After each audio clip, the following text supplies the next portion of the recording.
Good morning. The north wind is blowing, one of my least favorite experiences, but I'm thanking God today that I got up feeling good and happy that we're here live. Wiki Man and I are looking at each other through this glass, and we're working together. We reconciled after having to do pre-record here a couple weeks ago, and so we're going to be on live for a couple weeks. Welcome. If you happen to be, maybe you don't even know what you're listening to, just something came on the radio, you walked in a room and you hear this guy talking. So let us tell you what we're doing here. If you're going to stick around, we're going to be on till noon. This is KNYC The Patriot, 1410 AM, or I think you can listen on the FM 104.3, I think it is. And if you want to listen live stream, you can go to knycradio.com and click on the Listen Live button. And then there's all kinds of apps that you can use on your phone. And then you can listen nice and clear if you're even in outer Slombodia. And if you can't listen at all, maybe you're just listening for 10 minutes and you got to head off to an event like a football game for your kid or whatever, or soccer, you can, if you want to, you can listen whenever you want at One Eye Blind Media. That's a YouTube channel, One Eye Blind Media, and look for Live with Lou. A guy texted me the other day while I was on the air last Saturday and said, "Hey, I don't know whether this is the right Live with Lou. There's a picture of a Mr. Magoo here. Is that you?" I said, "Well, kind of.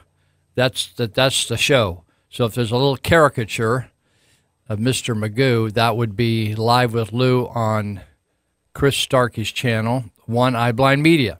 So there you have it. Check in those ways. If you want to call us, you can, 742-5555.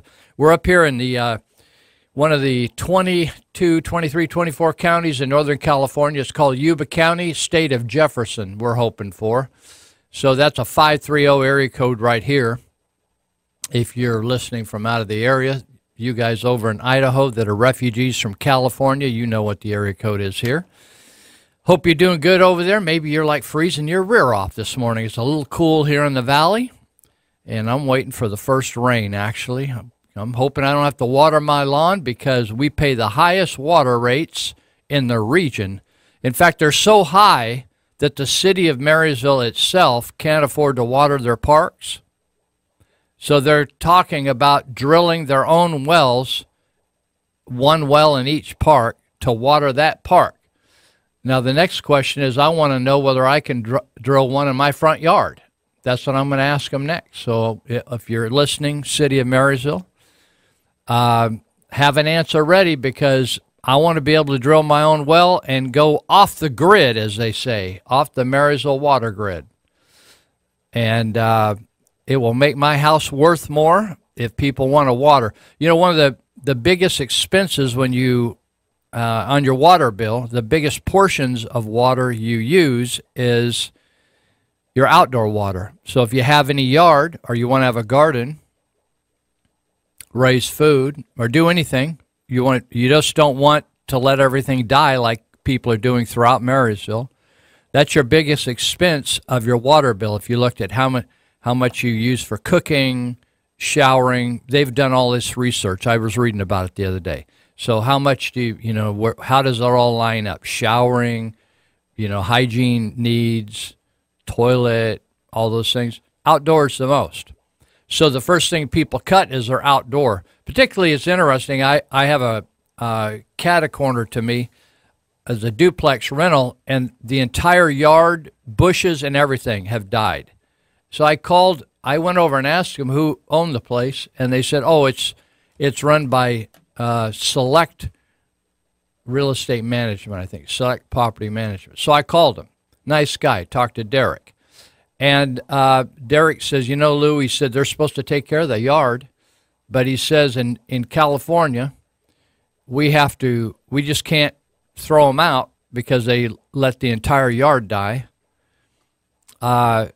We have to write them letters and warn them, tell them, warn them, go through a whole process. I thought, I got it. Because we just evicted some horrible folks that were causing the whole neighborhood to be in an uproar. And when they left, it was like the sunshine came out in our neighborhood. It's unbelievable. Like one family can just totally goof it up. Well, we are been supported here on the air. Some people think I'm out here making a lot of money. We're actually, Wikiman and I, we're talking for food. And some people think I'm making all kinds of money out here, and they think I make all kinds of money running the trauma intervention program. So if they don't like me, then they don't give to the trauma intervention program. We were on 6 calls in 24 hours here a couple weeks ago. A young guy shot himself in the Walmart parking lot, very sad, out in Yuba City, and we had a baby death. We had 2 or 3 other deaths, medical emergency. Busy time. Tip people do great work. And so some people, oh, you know, we don't like you, so we don't like what you say on the radio, so we're gonna cause the tip program to fail. Not really. You know, there's a course they used to teach. I don't know, they teach it at Yuba College. I took it many years ago, called critical thinking. It doesn't mean you're critical, but it's analytical. It should be called analytical thinking. How to think smart, how to be smart. And I thought, oh, I got to take this course to get a degree. So I took it, and I thought, I didn't want to take it. My goddaughter wanted me to take it with her so she wouldn't be alone. So I went out and took it. I was like 4 times the age of everybody else in that class. And they thought, this guy, what is he, homeless, coming in here, sitting in this class? Anyway, I really enjoyed the class. It was a great instructor. I really enjoyed the experience, and I thought it was worth it. But a lot of people need to take that analytical thinking or critical thinking, because otherwise it looks like you took the stupid pill. Well, we are supported out here by a great group of people that used to be called the Sutter Butte Tea Party Patriots, and then they shifted because times are changing, and they called themselves the Yuba Sutter Constitutional Republicans. And they've been meeting over at the headquarters. They created a headquarters. They used to meet out at Church of Glad Tidings in Yuba City, but then during this election period, they created a headquarters at 441 Bridge Street, Suite E. And it's a place where you can go to the meetings, and if you go a little early, you can grab some cookies at the cookie tree, and that makes all things better. If you have a couple cookies and a cup of coffee, I always think life's good if you can knock down a couple cookies. So they've been helping people get involved in the election. They've had a show they've been doing on Sundays. They're not going to do it. They ended that last Sunday. But they've been doing a show as a public service on Sundays, but they've also opened that center up at night from 5 to 8, which has provided a real service to the community to get information about candidates, and they've actually had candidate nights there. They've really used the facility well, and I don't know whether they're going to continue to keep that facility after the election, but election night, they have a Facebook page that you can, if you want to get a live stream that night, you can tap into their Facebook page, Yuba Sutter Constitutional Republicans, and you can listen to their take on the election. So they'll probably be scurrying around trying to get some results. And anyway, if you're interested in, usually Tuesday night, this coming Tuesday, you have to stay up pretty late to catch the results. Sometimes I stay up to about midnight, and I'm going to catch the cleanup early in the morning. Also, if you have any questions about that group, you could call Tammy Reichard, who's the chapter treasurer. Her number is 530-701-2845, 530-701-2845. So we really appreciate their support, and I don't know whether they're going to continue to support us in the future, but that doesn't matter either way.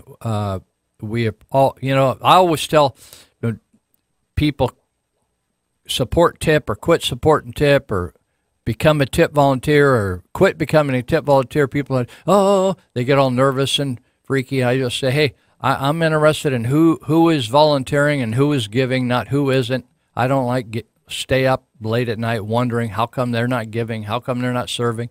Which you focus on who you're working with, not who you're not working with. So we're grateful for every bit of help we can get, whether they're people giving time or people giving the money. And I'll mention tip a little bit later, and we're doing our annual fundraiser right now, trauma intervention program. If you're new to that, we go out on 911 calls, helping people that are the survivors of those calls. And we're available 24 hours a day, every day of the year. Now, I noticed Don Lemon. Now, I don't have a television, thank God. I haven't had a television so many years. I think it was 1987. And I have an old, what they call a television set. I don't even know what they call them that anymore, television. Now they have these screens you just attach to the wall. I got this thing that's shaped like a big box, right? If you try to lift it, you actually pull your back out. It's a back buster. And the tip people bought that for me for Christmas one year because I didn't even have a set. And they bought it, said you can watch videos and stuff on it. So they bought me a whole setup. Now it just shows you how long I've been doing this. This thing looks like people walk in my house. They stare at it for a while. It's like should go over to the Smithsonian Institute. Anyway, Don Lemon, who is an announcer, what do you call him? A radio, TV, what do they call it? Talk show guy or whatever for CNN. Said white men are the biggest terror threat in the country. Then I saw a picture of his boyfriend, and he's walking down the street with a white dude, hand in hand. I thought, these guys need to make up their mind. I thought either these white guys are just all racist and terrorists, but don't have sex with them, right? Why have sex with a terrorist? That doesn't make any sense. Old Don.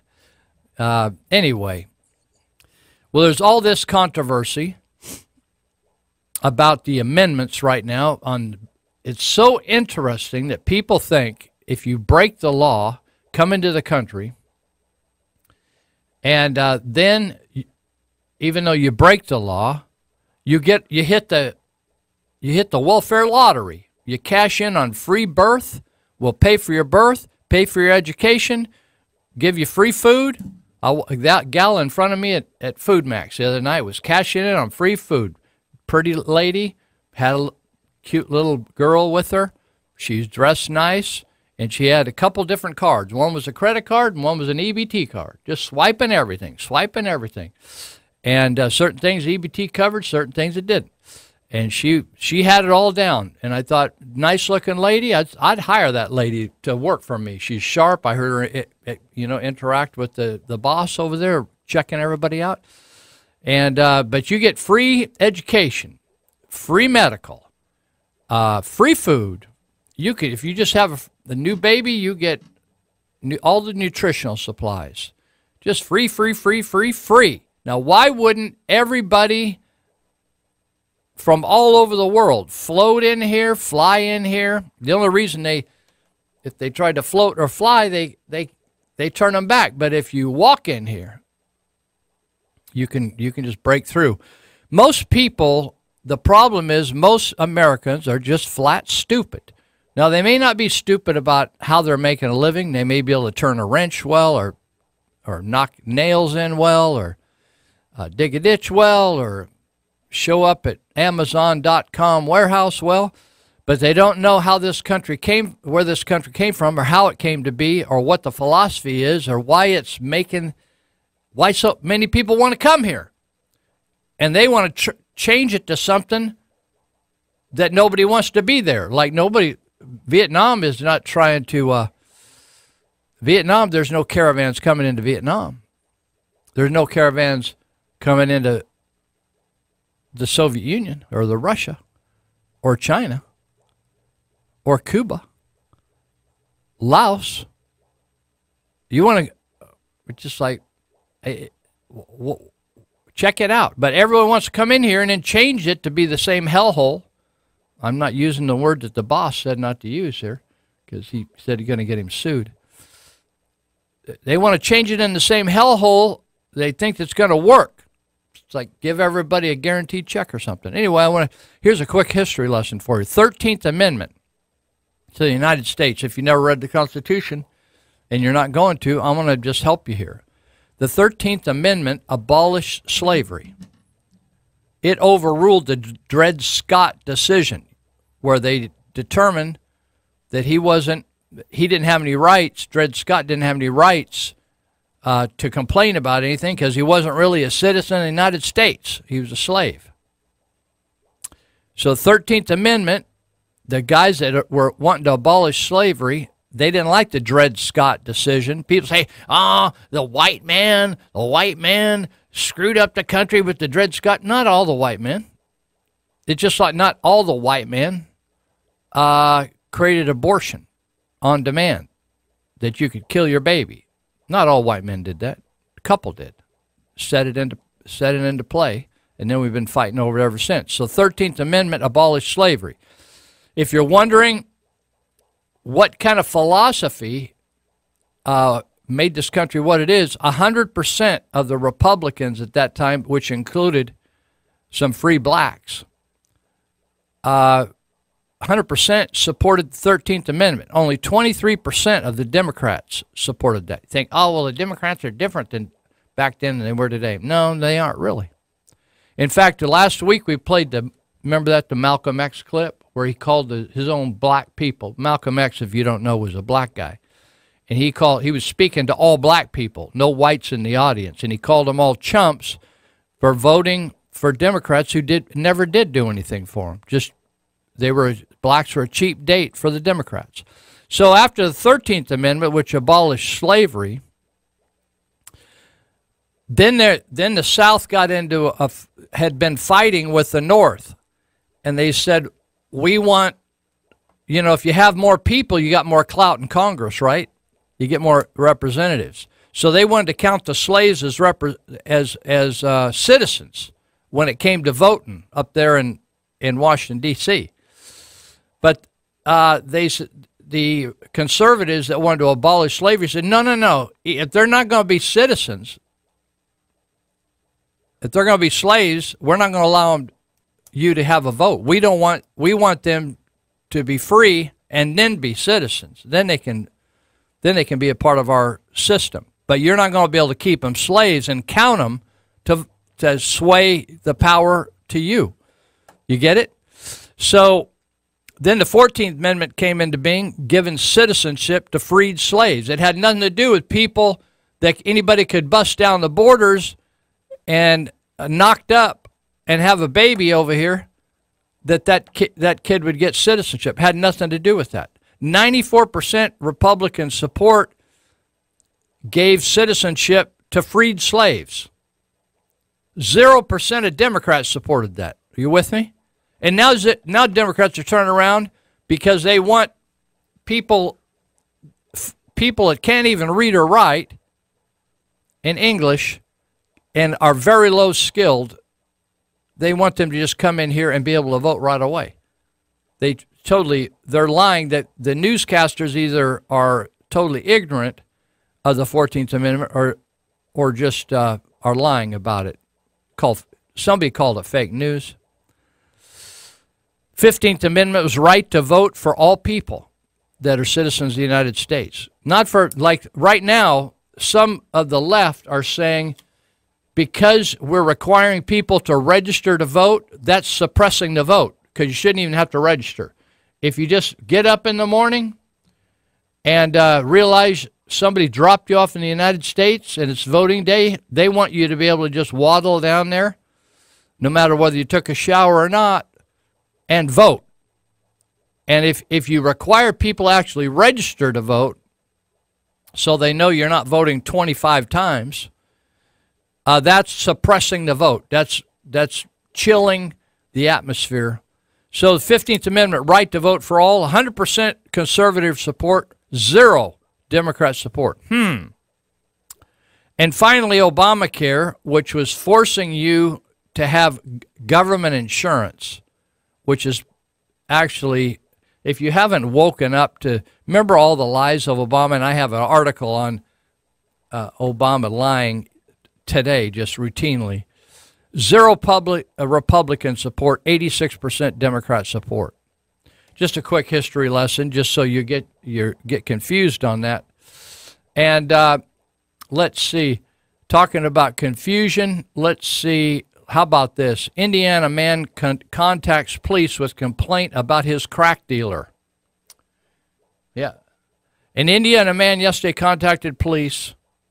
It said, according to Evansville, Indiana Police Department, Kenneth Dwayne Woods, 62, came to the police records department and disclosed that he bought some crack cocaine over a period of time on credit from a female dealer and her boyfriend. That was the first thing that they did wrong, is extend credit. Mike Rowe taught us last week on the sweat pledge, don't borrow any money. Woods told police that he has not paid the duo for the crack, $400 he owed for crack cocaine, never did pay for it. But because he didn't pay the narcotics bill yet, he said the dealers are now threatening to run him out of the town, vandalize his car, or shoot him. Well, that's what happens when you don't pay your bills. Additionally, owing to the interest, the dealers now contend that they are owed $500, not $400. Now, that was my experience in the drug scene. They charge high interest rates if you don't pay on time. So Woods thought that since he couldn't keep up paying his crack cocaine bills, that threat should be responded to by the Evansville Police Department. No wonder we have problems keeping police around. And so have you noticed every week and every month, it's almost every day there's something positive about the country that Donald Trump has initiated. But are you catching on that the left or the liberals in this country, they actually don't care about people being employed or health care working or Veterans Administration working or government agencies working well or the country getting thousands and thousands of manufacturing jobs, or the Hispanic and black unemployment rates being at all-time low, or the fact that even though Obama said manufacturing was a thing of the past in the country, now we're adding like 1,000 jobs in the manufacturing sector per day or week or something like that. It's crazy.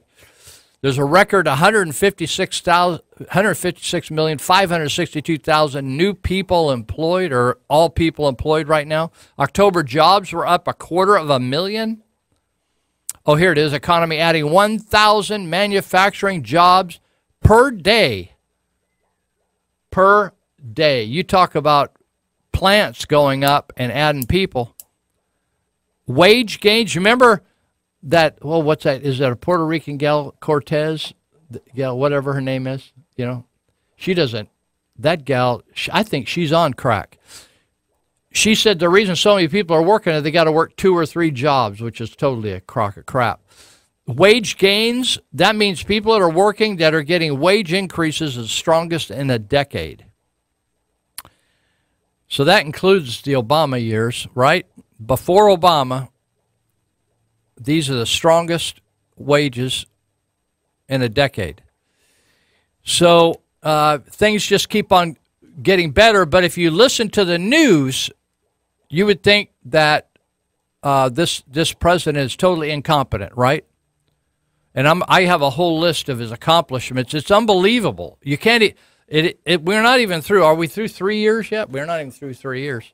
And whether it's international or tariffs or trade or us keeping more money in the United States instead of getting ripped off by foreign countries, it's just unbelievably good. Unbelievably good out there. So 1,000 manufacturing jobs a day. Do you remember that clip? We played it, and you can look it up on YouTube, where Obama's speaking at a town hall meeting, and a black union representative, very respectful to Obama, liked Obama, and was very careful how he asked the questions about what are they going to do with all these laid-off union workers and manufacturing workers. He said, well, they're just going to have to retrain into IT or something because it's a thing of the past. And he said this, he wouldn't name Trump, but he said this candidate that's going around saying we're going to bring back manufacturing. What has he got, a wand or something? Remember that? Yeah, he does have a wand.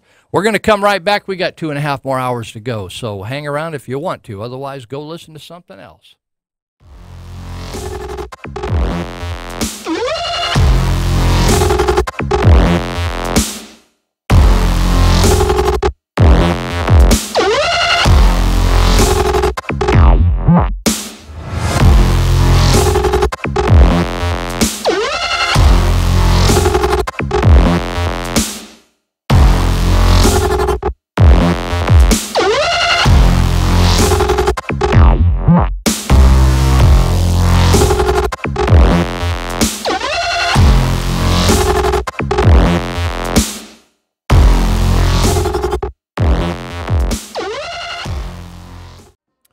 We heard some commercials there about the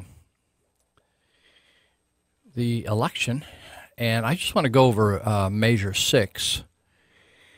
Measure 6, or Proposition 6, is about repealing the gas tax. So if you vote yes or positively on 6, you're going to reduce. It's a lie what it says on the ballot. That was a lie that was designed by our Attorney General, who is an attorney. Did you know that a lot of attorneys are liars? His name's Xavier Becerra, and instead of saying this will repeal the gas tax called SB 1 that the legislature passed, that would have been an honest statement. But they won't do that because they want to deceive the person that doesn't quite know what they're doing when they walk into the ballot box or the polling booth. And so what they say on that ballot measure is it's going to take away road funds. Now that's the last thing, right, the average person wants, because they know that we got some of the crappiest roads in the nation. But instead of telling the truth, like there's plenty of money in the budget that the Democrats, the liberals who have ran Sacramento for over 50 years, except for a couple of years, 50 years straight, they have purposely diverted those taxes to other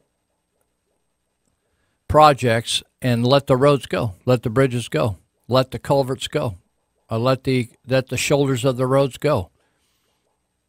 And so they voted, because most of the people that are running this state are liberal. They have a 2/3 vote in the legislature, and they voted that in SB 1 to add another set of taxes on top of the taxes, on top of the taxes, on top of the fees, on top of the surcharges that we already pay for roads, more roads, more roads, but it doesn't go to roads.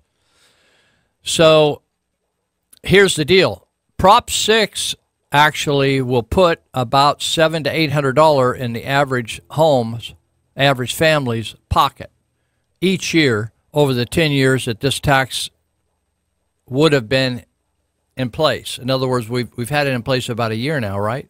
It's taken $700 between DMV fees. We have the highest DMV fees, some of the highest, if not the highest, in the entire nation before we did the increase. And then they increased it $25 for the cheapest car, up to the $175 for the more expensive cars. When you add it all up with gas taxes and fees, we're not even getting into what the truckers are costing at 20 cents a gallon more for diesel. And then everything that you have, whether you're buying a shirt or you're buying lotion or you're buying a head of lettuce, is costing you more because it's all trucked to your local store at 20 cents a gallon more for diesel.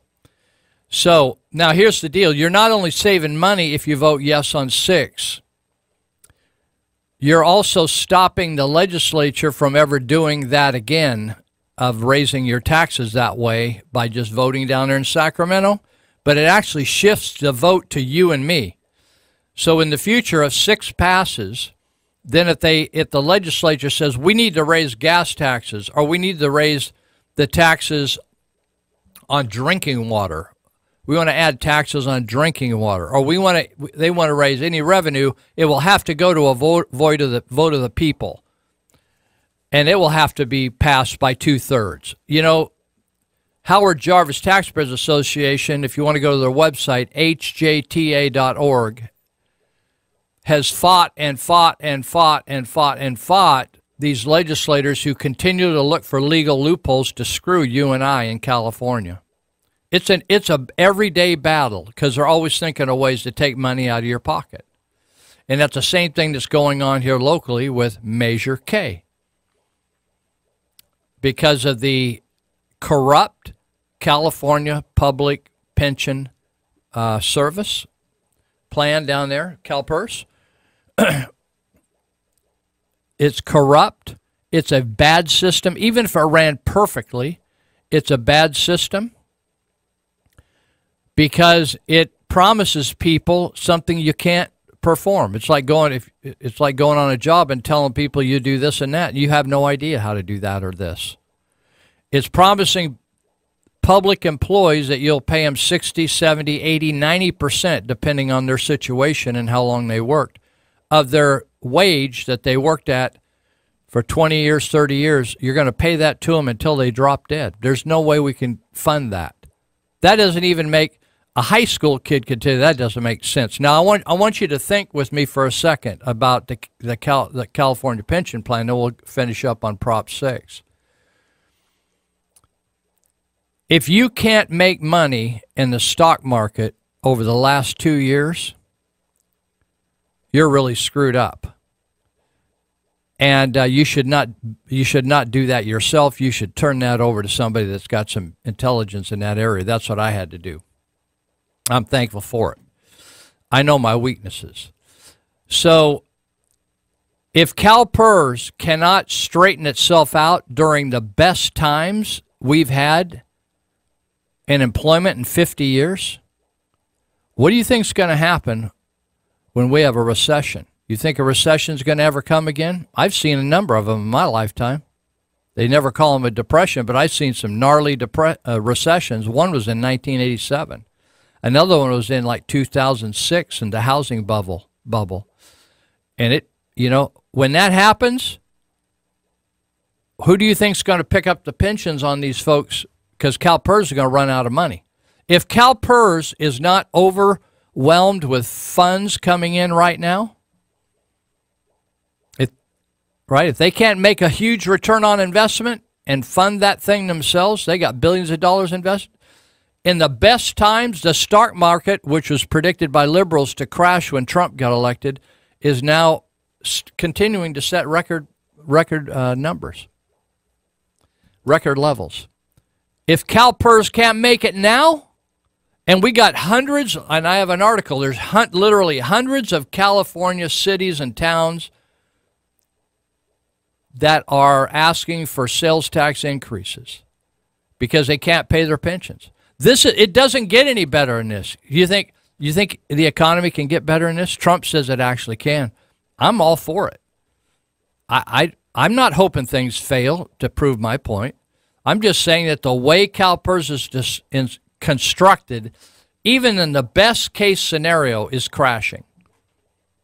And for the local city administrators, county administrators to go and defraud the people by lying to them that isn't why they're raising funds and say, well, it's all about we just don't have enough for police and fire. Yeah, you have enough for it. You just need to get rid of all this other stuff.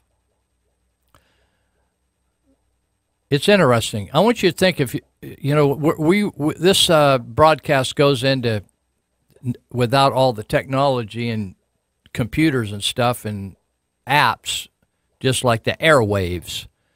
It goes into about 5 counties. All of you in the same spot. In Yuba County, you go on transparentcalifornia.org. You look up your county and look how many employees your county has, and then look at how many, look up on Wikipedia or something and see how many people live in your county. You think government isn't getting huge? In Yuba County, they have 1,013 employees listed on the 2016 Transparent California website. They have them listed by name. We have about 74,000 residents in Yuba County, counting the newest born kids. So just roughly, that's one employee for every 74 residents. You think you need that? If you moved to a little town and you had 75, or like some friends that used to live in Marysville, finally they're refugees. They moved over to Hagerman, Idaho, and where I think they said there was 750 people over there or something. I wonder how many employees they got over there. That's a lot of employees. 1,013. And a lot of them don't work very hard. I know some that work very hard. But a lot of them don't work very hard at all. And I run into them because I have to cross paths with them. And but they get paid the same. Whether you work hard or not, you get paid the same if you're doing the same job as the guy next to you. 1,013 employees. We got one for every 74 residents in the county of Yuba. It's too many employees. It's too big a government. Even if you had to farm some of it out on just like we could have built that bridge over there between Yuba City and Marysville. We probably could have figured out how to hire enough public works workers of all the different professions. But no, for some reason we felt it more economical to hire out bridge building experts. Why wouldn't we just sublet a lot of the tasks of the county out to a private firm and let them pay all the pensions that they want to have for their employees, and let them take all the lawsuits if they screw up in how they hire? But oh no, we got to have a whole bank of attorneys that can't even manage a Measure K. We got them over here in Yuba County. We got Measure K. I don't know what you call it up there in Oroville. I know you got one over there. They got one in Sacramento. I think they got one Elk Grove. They call it Measure K over here. And they have promoted that and advertised that illegally using our tax money. There's all kinds of laws against this. Isn't it interesting? Government who is up in your business left and right. Oh, you can't do that. No, they see you working on your yard or your house. Hey, did you get a permit for that? You breaking up some hey, did you get a permit for that? You can't do that. Hey, you can't paint your house that color in Marysville, or you got to come and talk to us first, right? They're up in your business all the time. They just blatantly violate the law. Take $200,000. I bet when we file a Freedom of Information Act at the end of this campaign to see how much they spent, because I bet they're not even filing fair political practices reports with that group of using, their campaign monies. I bet it takes us months. It's supposed to take 10 days. I bet it takes us months to get the results of how much Yuba County took. They took our tax money, which is a violation of the Constitution. It's a form of free speech when you take somebody else's tax money and use it against them. It's a violation of their free speech. That's exactly what Yuba County did. So if you vote yes on 6, which is repealing the gas tax, you're actually going to do more than just repeal this gas tax.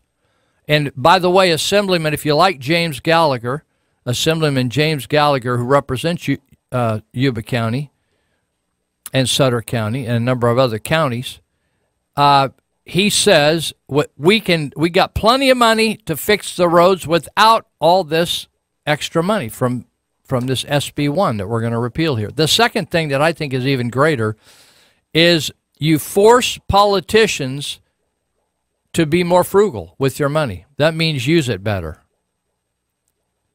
And if they want to raise taxes, they got to come and put it on the ballot and convince people to raise taxes. With Measure K, at what point, if you're wondering about Measure K, I think even some of my friends are going to vote for Measure K. I'm sad that they're doing that, but hey, I got other things. I got other fish to fry than call people on the phone and fuss with them. It's at some point you have to put a stake in the ground and say, I'm not going to give anymore. I'm tired of giving money to you guys. Most of it's wasted. There's no effort in Yuba County to be cautious about spending money. I have one personal experience after another personal experience. I don't want to be redundant. You've heard me talk about how they waste money buying legal ads, and they could save 30 or 40%. They know that. They just want to play crony capitalism and reward people that are kissing up to them. So let me do this. We got a few minutes before we get to the air. I ran into this article that I like, and it says 10 reasons not to vote. Got it? N-O-T capital, caps, big font. 10 reasons not to vote. Okay? So let me help you out here. If you like high taxes, and if you hate the explosive growth, new jobs, and higher incomes that have lifted every American family, especially the poor, then don't vote. That's number one. Number two, if you like the polarization, blame shifting, and finger pointing in Congress, don't vote. It seems like the guy says, it seems like the moment the results of the last election were announced, Democrats have been doing everything they can to create chaos, stop any progress at all. Imagine the congressional investigations they'll launch if they take control of Congress. With Democrats in charge, expect even more resistance, disruption, and delay. Now, for the record, I am not thrilled with the Republicans either. I consider myself sort of a conservative libertarian, right? So I am not a sellout to Republicans. There's as much nutcases on that side as there are the Democrats. But that doesn't change necessarily how I vote. I vote conservative. Number three, if you want more violence in the streets, you like this violence in the streets? So far it hasn't happened in Marysville or Yuba City. But it's happening up in other places where my friends live. Groups like Antifa attack regular Americans. You remember the Trump people that got egged and beat up, their Trump gear taken from them? Right? You remember all of that? Just continues on to today. The Democrats are encouraging people to riot and beat up conservatives. You know that Black Lives Matter regularly advocates for violence against police. I don't like that. Put Democrats in control, and voters will send a clear message to these groups that their approach works. Do you remember the encouragement Obama gave all these hoodlums? He said, "Get it on." Eric Holder said, "Get it on, kick butt out there, guys. Go to the streets." Nancy Pelosi. If that's what you want, do not vote. Number four, if you want to replace rule of law with rule by mob, don't go to the polls this time. We all watched while Democrats found Justice Kavanaugh guilty by allegation without any shred of proof. They sought to prevent confirmation by appealing just to hysterical people, not by fact.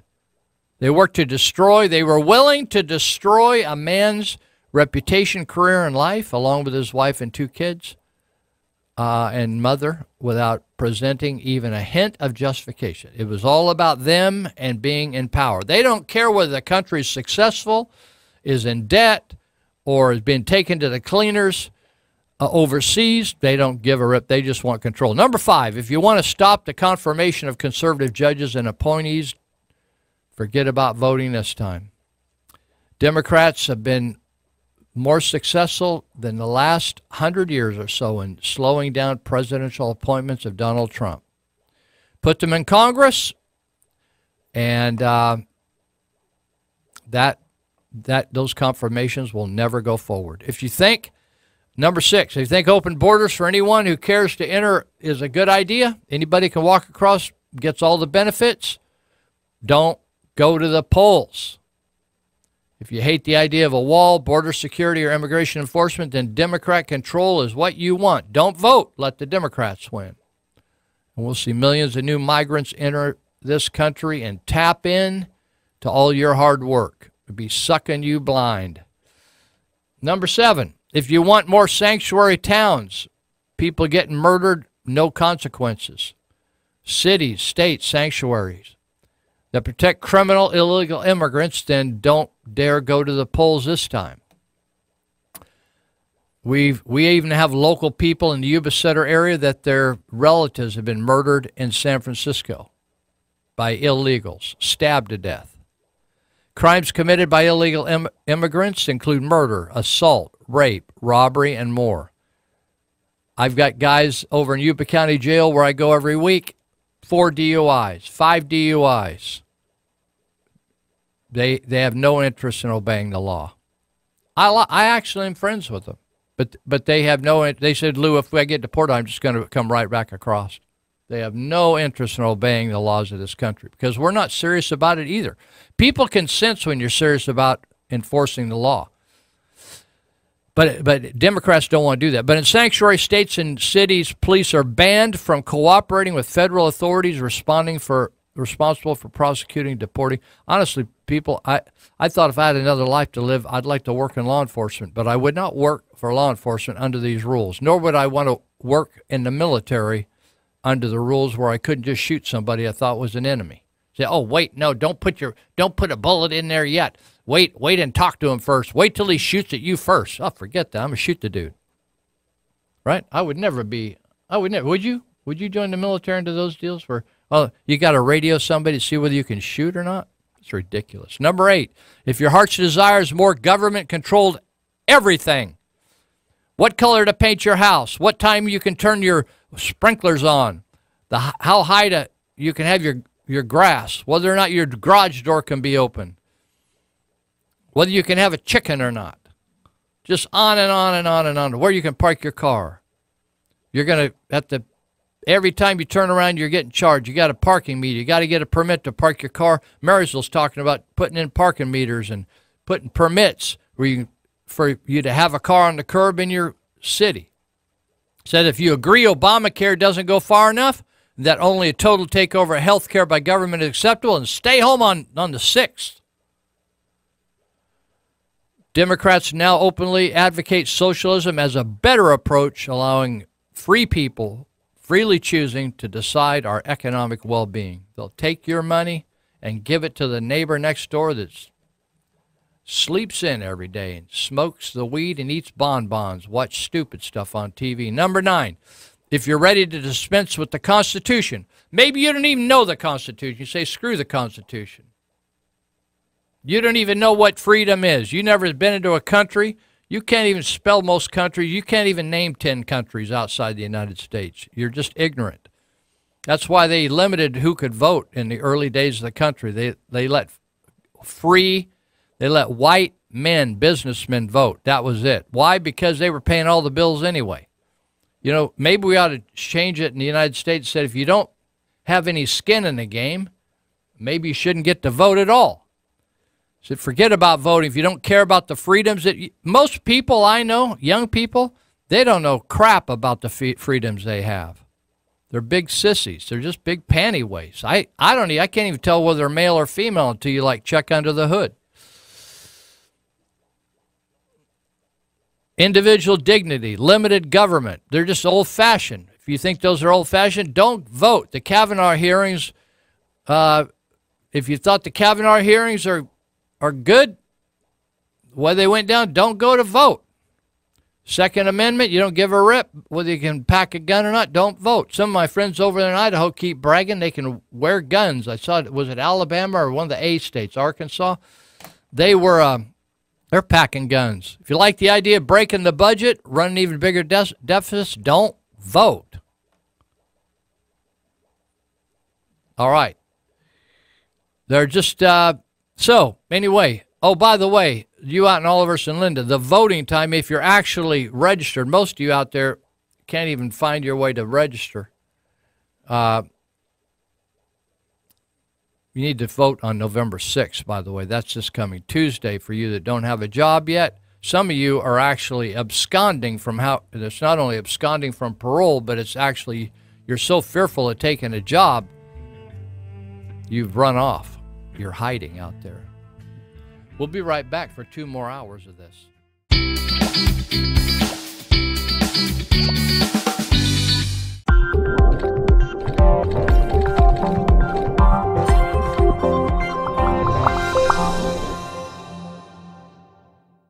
Welcome to the second hour.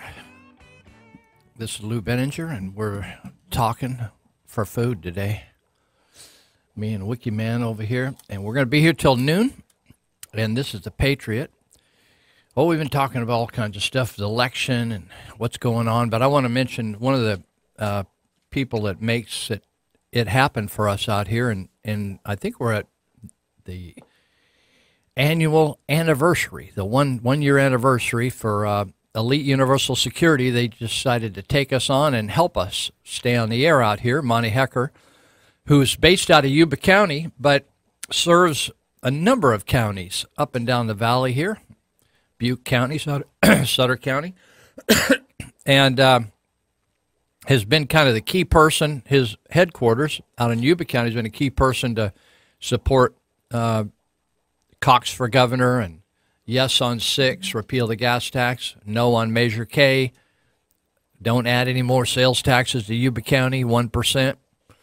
And he has a security business, Elite Universal Security. You can go to their website, eliteuniversalsecurity.com. You want a job? They got jobs over there. They'll actually train you. They have a school to train you. You don't have to go anywhere else. It's kind of a one-stop job getting operation. They will train you how to do their work. So you can actually go on that website, or they have a school website, api-academy.com, api-academy.com, and you can without even calling today, you can just go through and scroll through and look at all their schooling and what they teach, how they go about it, when they have the courses, and they'll tell you where, if you don't have the money to do it, maybe even one-stop jobs, the county people will help you even get enrolled. But they also have, for the general public, you can go in there and get a live scan any day of the week, pretty much. I think it's Monday through Friday, but, and if you go to the sheriff's departments, they have certain days, certain times of the week. But out there at Elite Universal Security, you can tap in there. At 5548 Feather River Boulevard, you can go get your live scan. The other thing is they've got all kinds of classes going on every month, throughout the month. And they have a firearms class where you can get your concealed weapons permit and even recertify on November 10th and 11th, Saturdays, and you can dial them up. And they have a taser class, pepper spray class coming up on November 17th. So you can just dial them up if you want, 749-0280, 530 area code, 749-0280. If you're up in Chico, you want a job with these guys, they often advertise on that eliteuniversalsecurity.com website. They advertise the type of occupational people they need up in that area if you're up there in that north area, okay? So check it out, and we just want to say a shout-out of thanks to that group, Elite Universal Security, for helping us stay on the air for this last year. And we hope, when I talked to Monty Hecker, I said, Monty, are you guys busy? He said, we're very busy. Another major contributor that's actually been a contributor of ours for basically I think we've been on about 5 years, is Dave Greenitz Construction. And he may be our biggest underwriter to keep us in the saddle out here.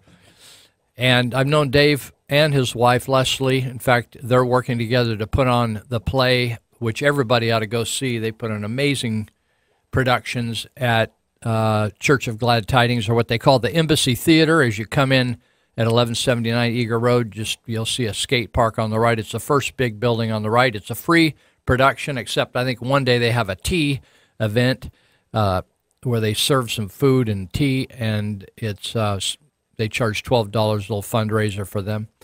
But the rest of the nights are free, but it's an amazing production. But Dave Greenitz and his wife work together. He builds the sets, but he makes his living making funky bathrooms and kitchens look amazing. And if you need a remodel front door, or you want some special gutters put on the house, or you want a cool deck, they also do that. But man, I'm telling you, if you go on his website, DaveGreenetzConstruction.com, or maybe it's Greenetz Construction. It's green with ETZ on the end. Pretty simple. You will see, now he hasn't, no cheating, no photoshopping. These are actual pictures of his bathrooms. If I lived in a house like that, I don't think I'd ever leave. I'd just order out and have all the food and all my supplies brought in. I'd just hang around the house. It's like amazing kitchens and bathrooms. Dave told me, I asked him the other day, I said, "You busy?" He said, "Lou," I said, "I've never been busier in my life." He said, "Now we're giving personality tests to my customers to make sure they're a right fit for me." Just kidding. But not kidding, he's the best remodeler in the area. I'll put anybody else up against him. Unbelievable. Every time he posts something on Facebook, I just sit there and stare at it and then look at my kitchen like an old dog. I said, man, that's amazing what they just did to that kitchen.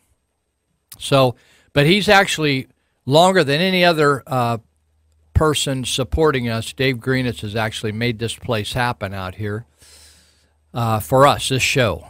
And so we thank him very much for that. And you can tap in, you can actually look at his website. Don't take my word for it. Just go check it out. And if you like what you see, you can email him right off that site. People today I notice people, even my youngsters, the younger people in tip, they don't like to talk on the phone. So you always have to text. I get so sick of it. Finally, I'll just text them and I'll say, I need to talk, not text. Call me up.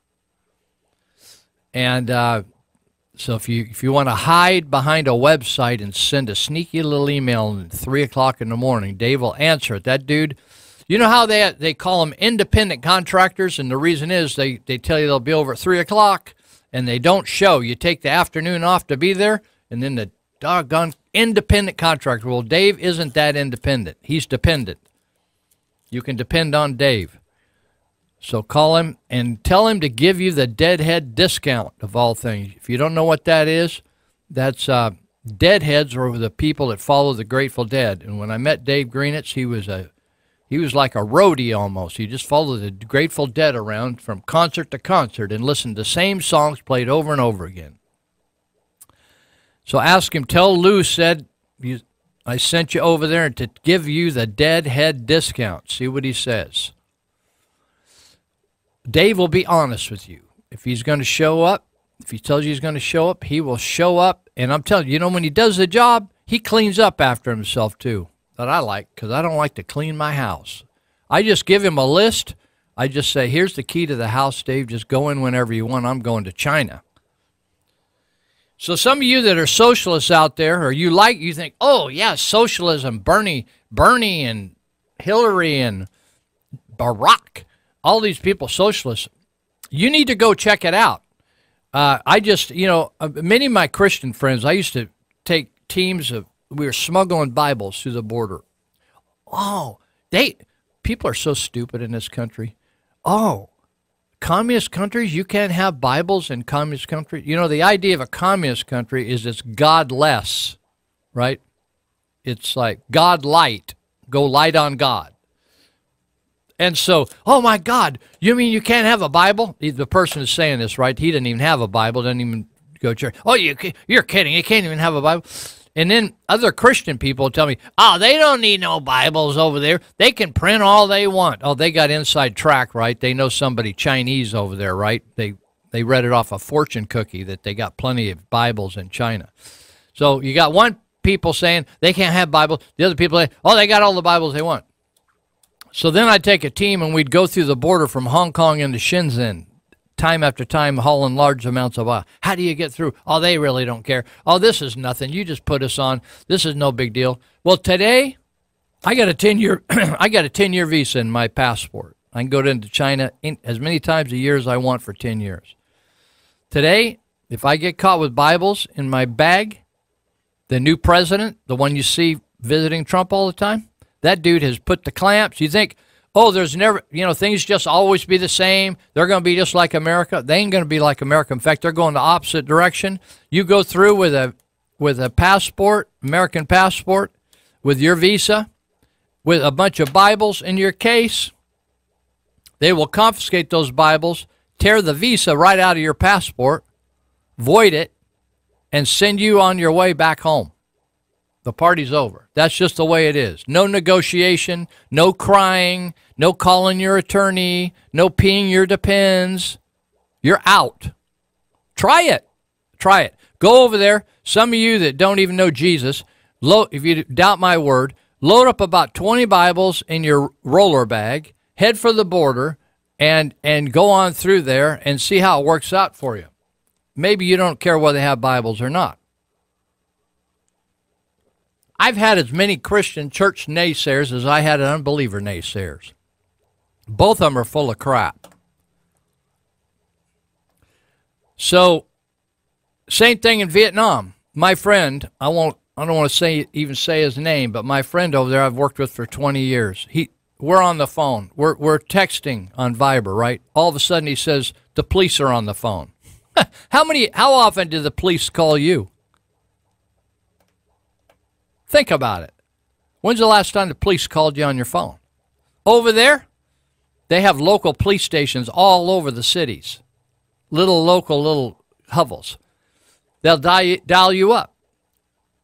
We need to see you. Come down to the station. No reason. They don't give a reason. They just say, come down. And if you don't come down, they'll come and get you. You could disappear. You don't get any human rights. You don't get bail, no bail, an attorney. You don't get jack. So all you thinking, oh, it doesn't make any difference who you vote for. I like the Democrat. You know, my dad, my grandpa was a Democrat. You know, well, my mama was a Democrat. You know, she never voted, but she liked the Democrats. You think, oh, it can't happen here. Honestly, I'm old enough to see stuff, oh, yeah, it happened here. I'm old enough to see China. You couldn't even get in the border till President Nixon went in and got in there and got them to open up China again. And then all of a sudden in the 1980s, we started bringing stuff into China. You could travel through China. To now you cannot freely take any Bibles into China, Christian literature. It's over. You didn't hear that? Well, you're just out of the loop. You don't know a lot of stuff. You maybe don't know a lot of the good things that are happening in the country either. Same thing about Laos and Vietnam. They'll call you up, and we had some friends come and we brought Bibles in from Cambodia, and we had a bunch of guys got caught. Vietnamese dudes, young guys, 19, 20 years old, Christian guys. And they held them for a day and a half, took their cell phones, combed all their numbers out, went into Cambodia, looked for the connections in Cambodia, went into Saigon, checked out the connections there, rousted everybody up, confiscated all the stuff. Oh, yeah, that's what you want as a socialist government, right? So that's what's shaking there. There you have it. So I want to let me just remind you of, you ever think, sometimes you think what the president does doesn't even affect you locally. I'm telling you what, this president is affecting us locally. We got 2 conservative judges. You think, oh, you just want conservatives. No, you know what I want? I don't care what label you put on them. I want to follow the Constitution. I'm kind of stuck on that, right? So we happen to have Kavanaugh and Gorsuch, 2 appointees to the court, that they're not saying they're going to vote Republican or Democrat. They're going to say our job as Supreme Court justices is to follow the Constitution, not just make up our own minds. You got that? That's what the Supreme Court was supposed to do in the first place. They say, oh, yeah, we're going to go back to that to support. And do you remember, when I went to be Rick Teagarden, former superintendent of Yuba County Office of Education, said, Lou, come and help me be on my school board. And I had to take an oath every time. I don't know whether it was every year or every 4 years I was on that deal. I had to take an oath. They swear me in. I had to support and defend the Constitution. And so then we have Supreme Court justices we don't want to support. Why am I taking an oath, right? Why am I taking an oath to support and defend when The Supreme Court justice won't do that, right? If we're not going to do the Constitution, why does anybody going to do it? Why don't we just make up our own rules? If I want to shoot my neighbor in the head, who gives a rip? Just let me shoot him in the head and bury him and tell God I took care of it. I got the guy off the streets. And support the rule of law, right? So that's good. So there's lists of, some people have compiled lists of nearly 300 promises. You hear politicians promise, promise, promise, promise, promise, and then they don't do crap. They either are too stupid to do it, or they don't really, they say they're conservative, but they behave, they vote like a liberal, right? They want to tax, tax, tax, spend, spend, spend, spend, spend, grow the government, grow the government, grow the government, right? But they say, oh yeah, I'm conservative, like I'm this, I'm that. So the Trump administration launched the best first-term economy of any administration in 3 decades. So, but some of you don't even know what GDP is. I'm not going to weigh into that. I'm just going to skip that. And then they passed the Tax Cuts and Jobs Act. You remember, everybody, the Democrats, their campaign right now is we're promising you, if you'll support us, we're going to raise all the taxes. We're going to put Obamacare back into full force, etc. We're going to increase red tape. So Trump is reducing red tape. I think 12 reductions of any regulations, eliminate 12 regulations. They started 2 to 1, but now they're doing 12 to 1. For any new regulations, what's worked out is they're getting rid of 12. Every time they get rid of a regulation, I feel like I can breathe better. So since the Tax Cuts and Jobs Act passed, U.S. added 1,875,000 jobs in 2018, 23% more than the same period in 2017, and 65% of taxpayers received an average tax cut of $2,200. I don't know. Sometimes people, $1,000, it's just chicken feed. It's crumbs. It's this. I thought, hey, $1,000. I said, that's not crumbs to old Lou. I can do a lot with $1,000. In fact, I got some girls I'm helping to go to college over there in Vietnam. $1,000 helps me to help them. They are happy, happy, happy because they used to work in shoe factories for $140 a month. You guys out there wimping about, I don't want to work. Oh, well, I'm not going to take a fast food job. Try working for 80 cents an hour in what you want, a socialist country. Go over there and work for 80 cents an hour over there for Nike, the Kaepernick group. Or go over to Cambodia and Phnom Penh. They bring young women out of the villages, don't have anything to do. Bring them in there working shoe factories, making your shoes you're paying $100 for. They probably cost them about $5 to make over there because they pay so little. They exploit their slave labor. Nike, Adidas, right? All these people. Household income is at an all-time high, with wages increasing steadily in the United States right now. The House has passed additional tax cuts, which are now before the Senate.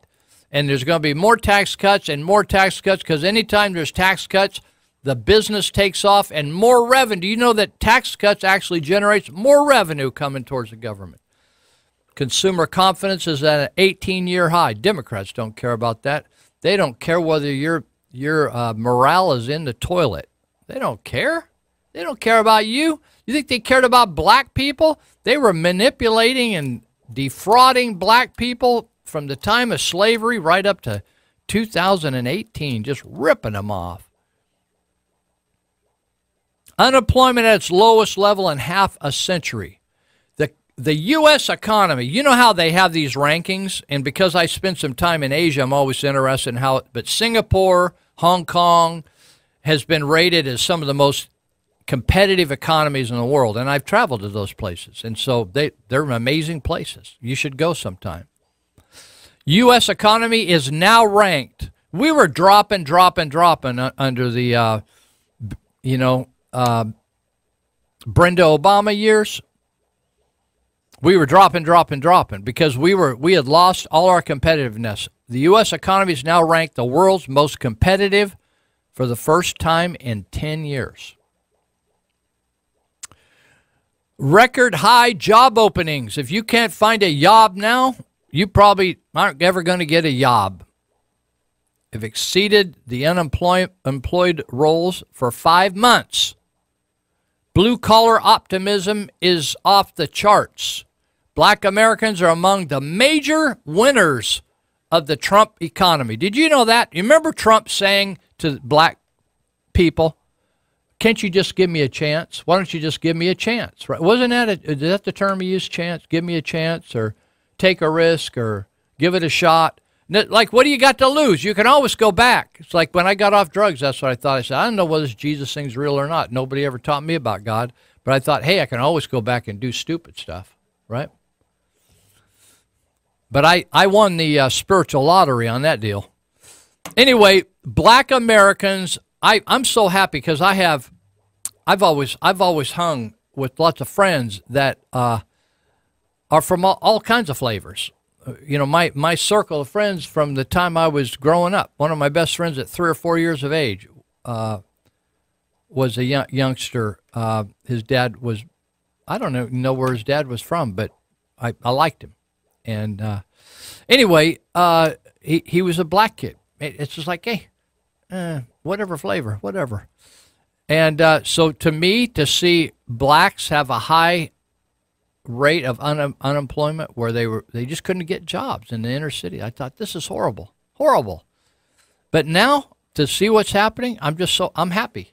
I'm happy. Hispanic Americans, I just saw an article, it's down around 4%, something like that, unemployment. That's amazing. Or 3 point something. Small business and entrepreneurship are setting records. You know, most people, you hear about these jobs, you know, these factories where lots of people work, but most people are employed by small business. Small business, and I'll talk a little bit about overseas and the Veterans Administration. I'm just thrilled. Every time I think of the Veterans Administration firing people, I thought, just fire all those crappy workers. All right. Are we going to take a break? Is it time? He says we need to take a break, so I'm going to agree with him. Here we go. We'll be back.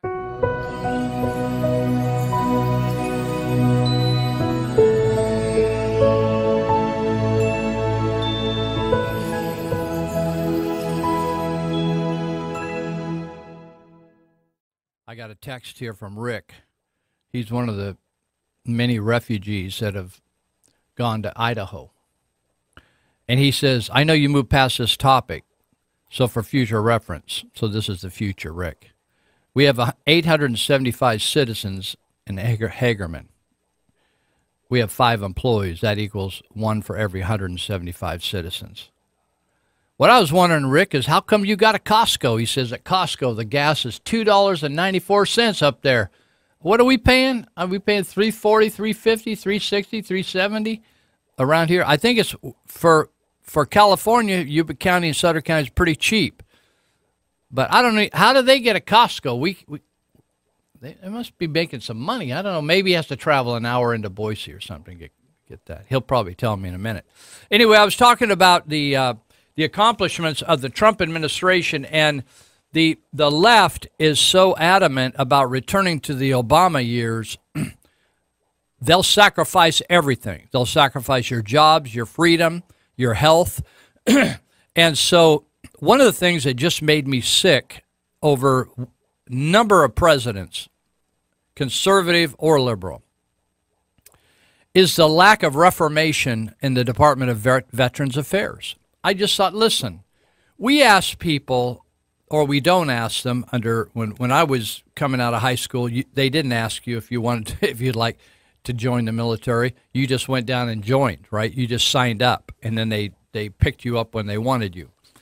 And but however you got in the military, the Department of Veterans Affairs, in my view, should work excellently, provide superior service, and not be waiting lists, and it should perform at a very high level. It does none of this. It's a total, typical government boondoggle nightmare. People drop dead waiting for services, being put off. They lose their files. I was at I'm just not doing this reading it from a magazine article. In trauma intervention, we go out where there's elderly people having a difficult time, and we try to help them not have a difficult time in their home if they're falling a lot or just having a lot of health problems. And I met lots of military people at the end of their life, 80, maybe they fought in World War II, 90, or Korean War. And one lady once told me, a very bright lady who was coming up here from down south in the Bay Area to take care of her dad. He was a military veteran. And she said that the Veterans Affairs had lost his paper files. In other words, they didn't even have things on electronic files. They had just folders of medical files. They had lost his entire file multiple times, sending them all the medical records or all the deals and wanting to get medical help from veterans. She said it was so incredibly frustrating and disheartening, demoralizing. And thank God for a president that can come in and hose down this Veterans Affairs. And I'm so sick of seeing articles, we can't fire a government employee. I just want to be able to just go in and say, you're fired. Just get the hell out. I'm so sick of hearing people jerk people around. I had to serve some paperwork for a friend. She got in a jam, so I had to serve some legal paperwork. She asked me to. She said, Lou, I need somebody to just run some errands for me. You do it? So I had a couple hours. I did it. So I was over at Child Support Service in Sutter County. All I need to do is give them legal documents about a divorce, right? So they could compare it with the child support stuff, right? Sutter County. And so they said, oh, would you mind filling out a survey? I said, no. They said, oh, by the way, you can't just give that to us. You have to fill out a bunch of forms before you can give us your forms. So I said, fine, okay. So I wrote down my name and the person's name of the forms I was giving them. And I just sat there in the lobby. And after 10 or 15 minutes, I just went up to the deal and I said, you know something? I don't have time for this. All I want to do is give you legal forms that are from the court. They're for the court for your people. And I'll somebody else will have to come back Monday. It was Friday. Oh, wait just a minute. And I was holding their survey in my hand, right? They want me to fill out a survey. I don't know when they want me to fill it out, but they'd already lost the survey by then. And so the person then announces, I don't know whether this is where you ring the red bell or something, to all hell, all hands on deck. Walk in, she says, walk in person or something. I thought, I guess that's me. I walked in, and then I filled out the form, gave it to them. So the gal that comes up, very nice gal, can I help you? I gave her the thing. She starts asking me all these questions. I said, I filled out the form. Didn't even read the form. Didn't even read the damn form. Wants me to fill out a form, don't even read it, and then ask me a bunch of same questions. Oh, you're just giving me that? Yeah, I said, I'm just giving you. I didn't do any work. I'm just giving you documents you need to see whether this person should be getting welfare and child support. Right? These are just legal documents. Thank you very much. I thought, I walked out with my good customer approval form in my back pocket and went home. I thought, this is so stupid. You just jump people through meaningless hoops, jerking people around. Veterans Affairs. Thank God, veterans to me should get the highest quality attention in America. It shouldn't be some person that's got $1 million a year bank account or something. They should get the highest quality care, the fastest care, the best care, and not have to travel all the way across the state to get it. They should be able to go to local providers and get it. Screw these people at the veterans hospitals. I'm not saying they're all bad. I hear good and bad. You shouldn't hear bad. If you hear bad, you should fire them. They're working for us. It's just like, can't fire them? They say you got perverts. They were hiring perverts to work in veterans because there were no children there. Are you kidding me? Child molesters? And they're working for the Veterans Administration, these hospitals, because it's a good place to hire them, because there's no kids there and they're not going to get all hot and bothered and go grab a kid by the rear or something. You know, people, we have lost our mind. You know, it's amazing to me. People just write off, you know, now they say Trump is worse than ISIS. Did anybody out there take time to see people's heads get chopped off on YouTube repeatedly? Lines of Christians with sacks over their head, or Muslims that weren't zealous enough with sacks over their head, chopping their heads off and then pushing them down a cliff? Anybody miss that? Anybody have a problem with that? You're going to call Trump worse than ISIS? What kind of talk is this in this country? People are insane. You remember when Obama, what did he give, 170-some billion dollars to, was it Iraq? He flies pallets. You ever seen bank heists supposedly on movies? It looked like that. They were pallets of cash in bundles.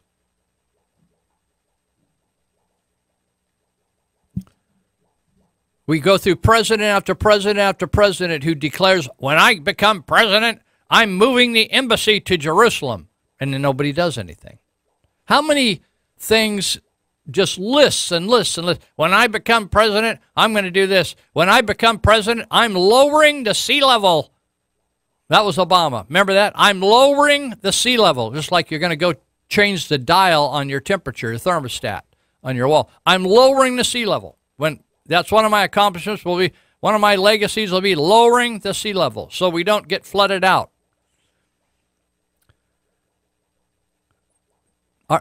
Is nobody happy that Trump actually has changed our foreign policy? You know, where people say, oh, we don't want to let Trump to go to Korea. We're going to have third world war. And they said that while the rocket man is firing rockets that are passing over Japan. I don't know what the Japanese are thinking nowadays. If I was living on the island, I think, I'm not comfortable with that. Are you comfortable with every once in a while a rocket just goes over and just misses you by some? Getting us out of the Iran nuke deal, which was a total fraud. You know, when you're dealing with a pussy as a president like Brenda Obama, it's just like you can screw the guy and he doesn't know which way he's coming or going.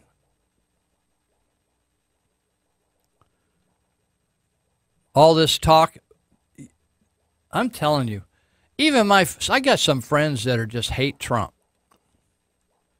And I just wonder, you know, so you think all this total fabrication of the deep state is like good for the country, no matter who it's done? I don't think, if there was a deep state trying to undermine a Democrat president, I would say that's totally wrong. What do you think, Wiki? Would you say that's wrong? Yeah. It's just like, do you remember the last time Republicans, conservatives rioted and jumped up on top of police cars or took a crap on the side of the car, or, you know, all the things that we've seen on TV, lit up things, spit on, screamed it. I watched on Facebook the other day these people in Portland calling the cops effers, you effer, you effer, you SOB, you this, screaming at them. And then these guys were so under control, and I just thought, you know something? I feel like I need to fly up there and shoot both of those guys, and I'll just take care of the guys, right? That's how I felt. I just said, I can't believe those cops cannot do anything about these people. They got to walk away from that under that Portland mayor up there. And I just thought, where are the righteous people to just kick butt? I always think of this, I don't know why I think of this, is that passage where the angels go visit Lot. And they get in the house, and the whole town comes, and they want to screw the angels. Right? You remember that? And they basically threaten everybody. It's just like the spirit of Sodom is on the liberals in this country. And it took the angels to just whack those people with blindness. Right? At some point, you just think, where is the judgment of God on this?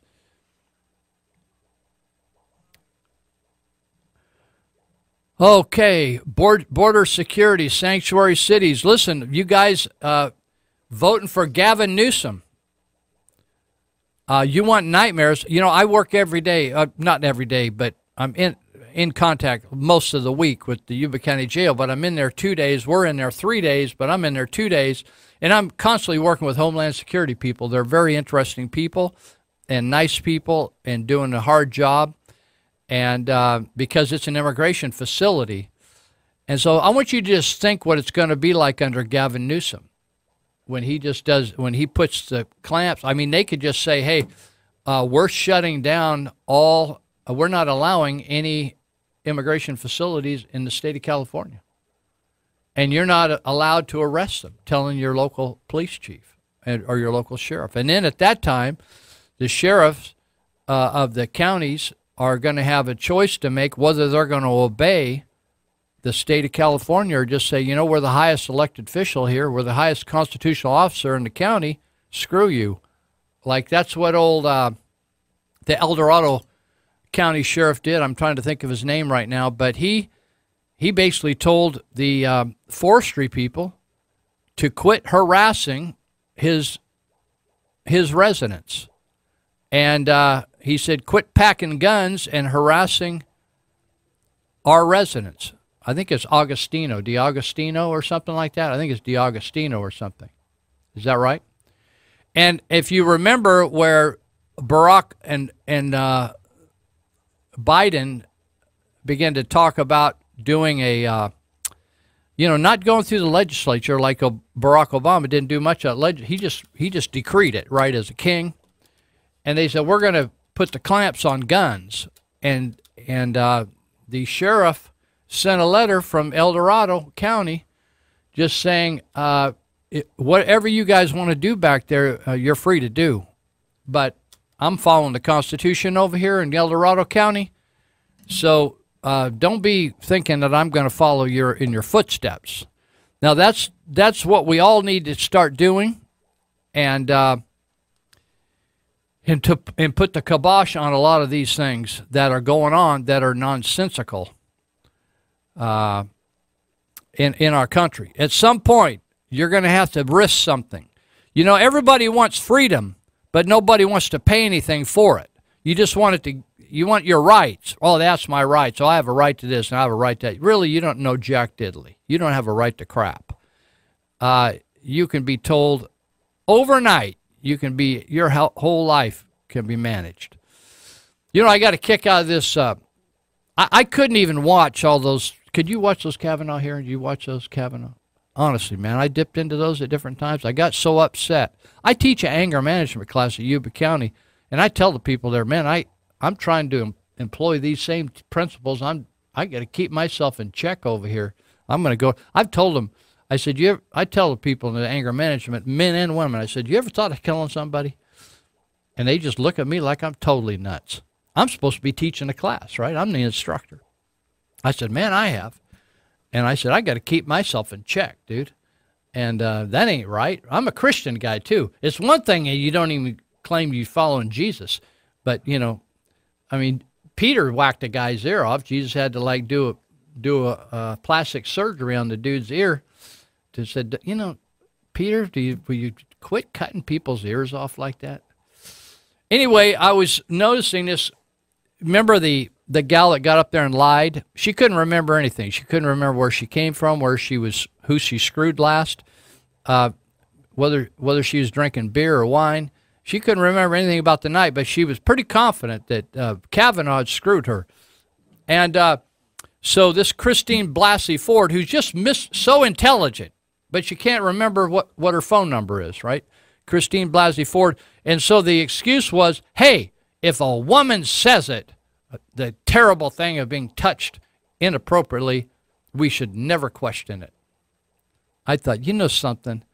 This is just unbelievable what these people are saying. And they said, after 30-some years, the question is, what I would ask is, why after 30-some years, right? What's in it for her? There's nothing in it for her. My goodness, certainly she's well off. She doesn't need anything. Now I see where she brought in $1 million from crowdfunding. I thought, well, there was something in it there. And I think her attorneys were paid for by the Democrats.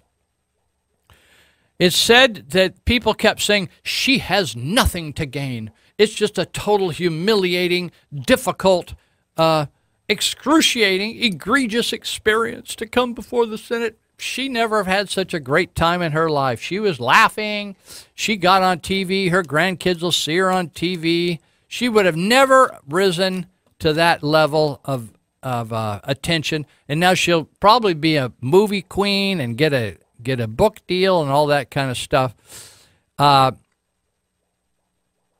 Says she, according to Real Clear Investigation, she stands to reap $1 million from crowdfunding launched in her name.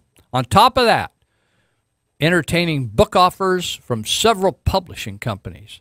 The report notes that 2 GoFundMe campaigns have together raised $842,000. I need some of that for trauma intervention is what I need.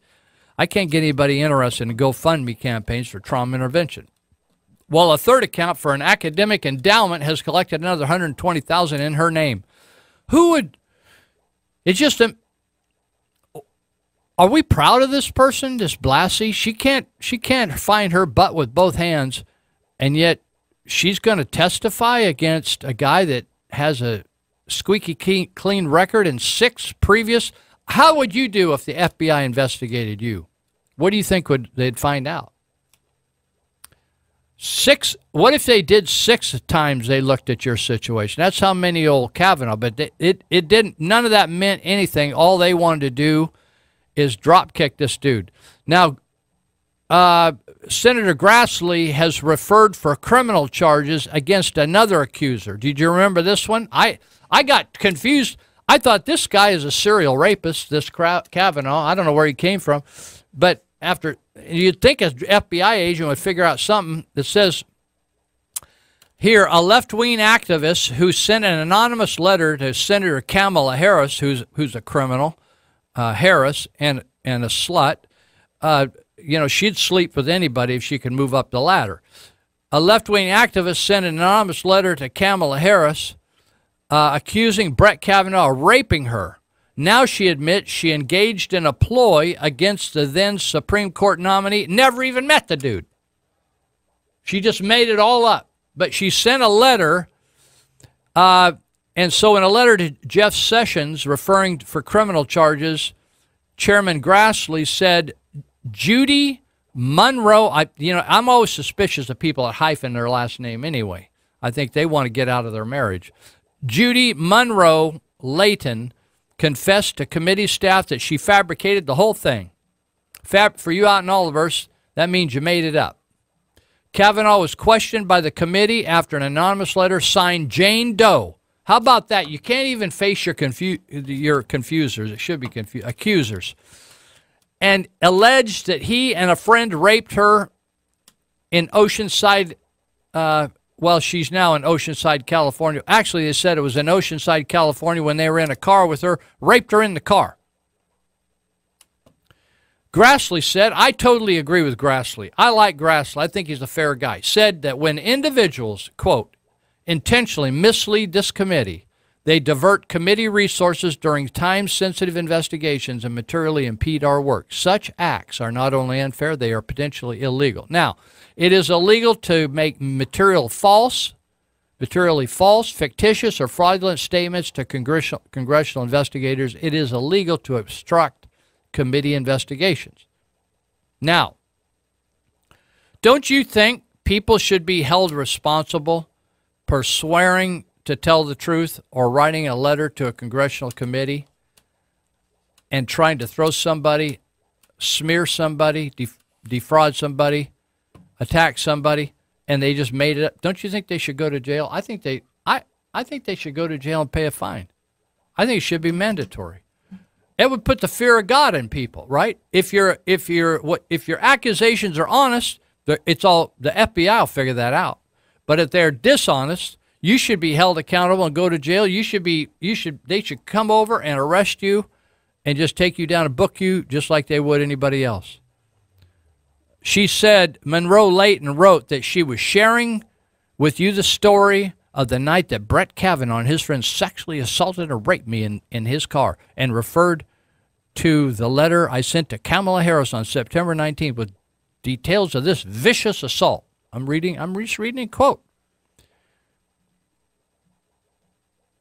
Now she recanted. She said, no, it was all I just made it up.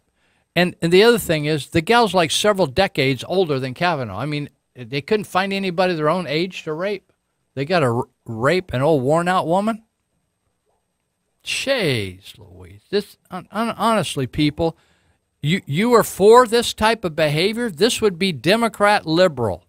You're going to endorse and vote for people that look at you in the TV camera and lie to you and endorse this kind of stuff and want to destroy people's lives? Listen to me. If they'll destroy that dude, you're nobody. They will kick you to the curb in a heartbeat and run all over and back over you twice. Jeez. Wiki Man's getting impatient over here. He's wanting to push the button.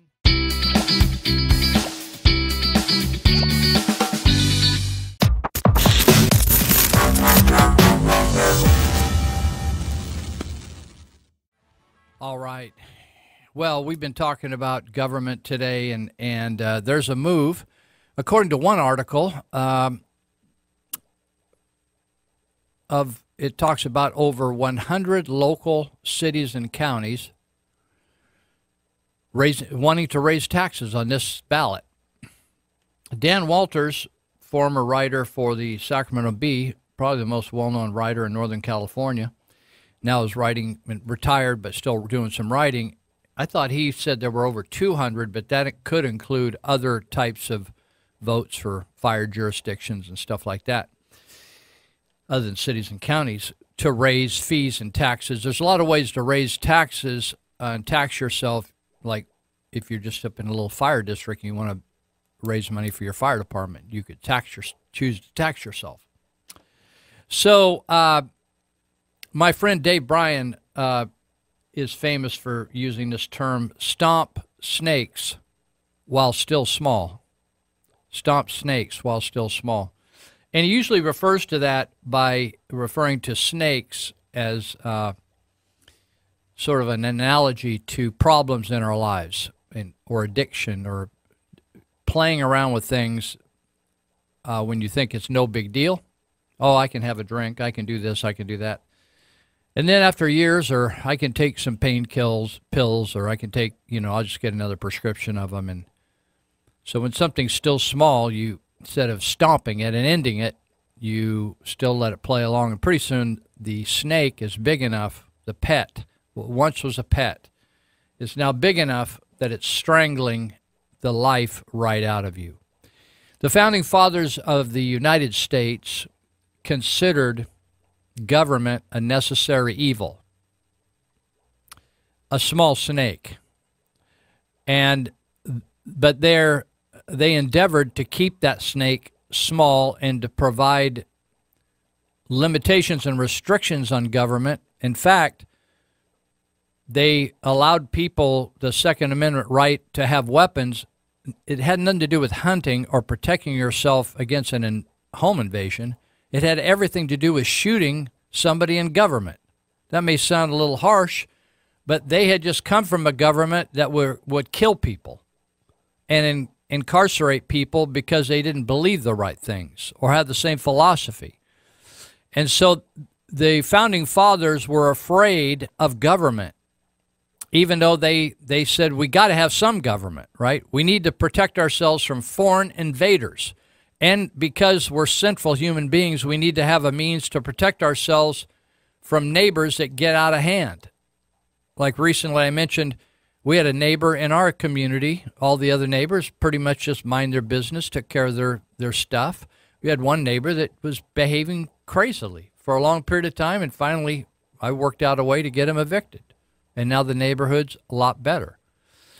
And so they felt that a big government would strangle people and destroy the freedom we have. The bigger government, as government goes up in size, your freedom goes down. And so what's happened is when you have a government that now has a government employee in Yuba County for every 74 people, why do we need all those people to do all this stuff? So we have 100 local governments. This article by Chris Reed says 9 months. Listen to this. You know how these, in fact, there's an article in the paper where two supervisors, Dan Flores and Gary, the gift that keeps on giving, Bradford from Plumas Lake area, we paid to send them back to Washington, D.C. That's always, to me, a debatable benefit right there. But we sent them back there. And but they go to these meetings and they learn about supposedly what we call good governance. And so 9 months after a League of California Cities report came out, it warned what pension costs were increasing. We're going to be increasing at an unsustainable rate. 9 months after that report came out, more than 100 local governments in the Golden State asked voters for tax hikes next week. That's twice what was requested at the last time we had a general election. 2 times. It was 56 before, now it's over 100. So 9 months after this report came out saying, hey, listen, our analysis is that the pension system is going bust. And it probably made some recommendations on how to, like, bail the water out of the boat. So,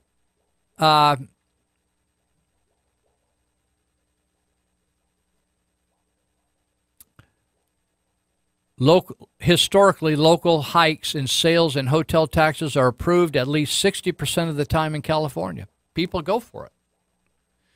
And the reason they go for it is the government scares the hell out of them. At least in the case of Marysville, on the last, I think it was Measure C, that they finally got passed in their second try, they scared people. And they scared people by saying that if you don't give us more money, we're probably not going to be able to respond properly in 911 calls. They didn't happen to say that Bi-County Ambulance is privately owned and they respond with or without police or fire. Do you know that? They didn't bring that up, though, because they don't want to be fair about how they explained how the emergency response system works. I happen to know because I work with these guys. So what this author says is these cities generally linked these tax hikes to a specific local need, like police and fire, not growing labor costs or pension costs. They don't want to mention the P word. You'll never see the P word in any of the literature or the ballot measure. So this guy says with CalPERS bills, in other words, CalPERS sends a bill to the cities and counties and other jurisdictions, with CalPERS bills to local governments on track to double. How are you going to do that? Double. Where's that money going to come from? From 2015, which we've already passed, to 2025. In 10 years, it's predicted that the bill for pensions will double. They know voters, if they put, we need to raise pension money. You think, I bet you wouldn't get 25% of the voters to vote for that. Because why would they vote for fantastic pensions that none of them can afford? Why would they do that? Take more of their money to give to some prima donnas that just got lucky, got a government job. Local officials lie.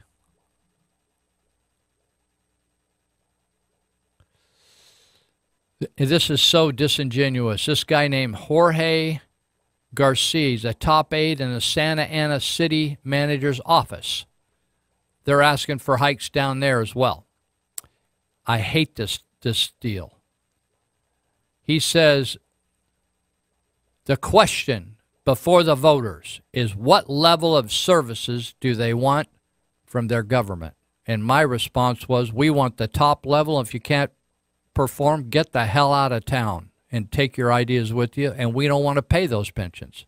And if the people that are there can't live with the pension system that we can afford, tell them to go some other state to work. Every state that has a defined benefit is going broke. Go check them out for your own self. I have. Santa Ana's pension bills is expected to go from $45.1 million in 2017-18 to $81.2 million by 2022-23, an 80% increase.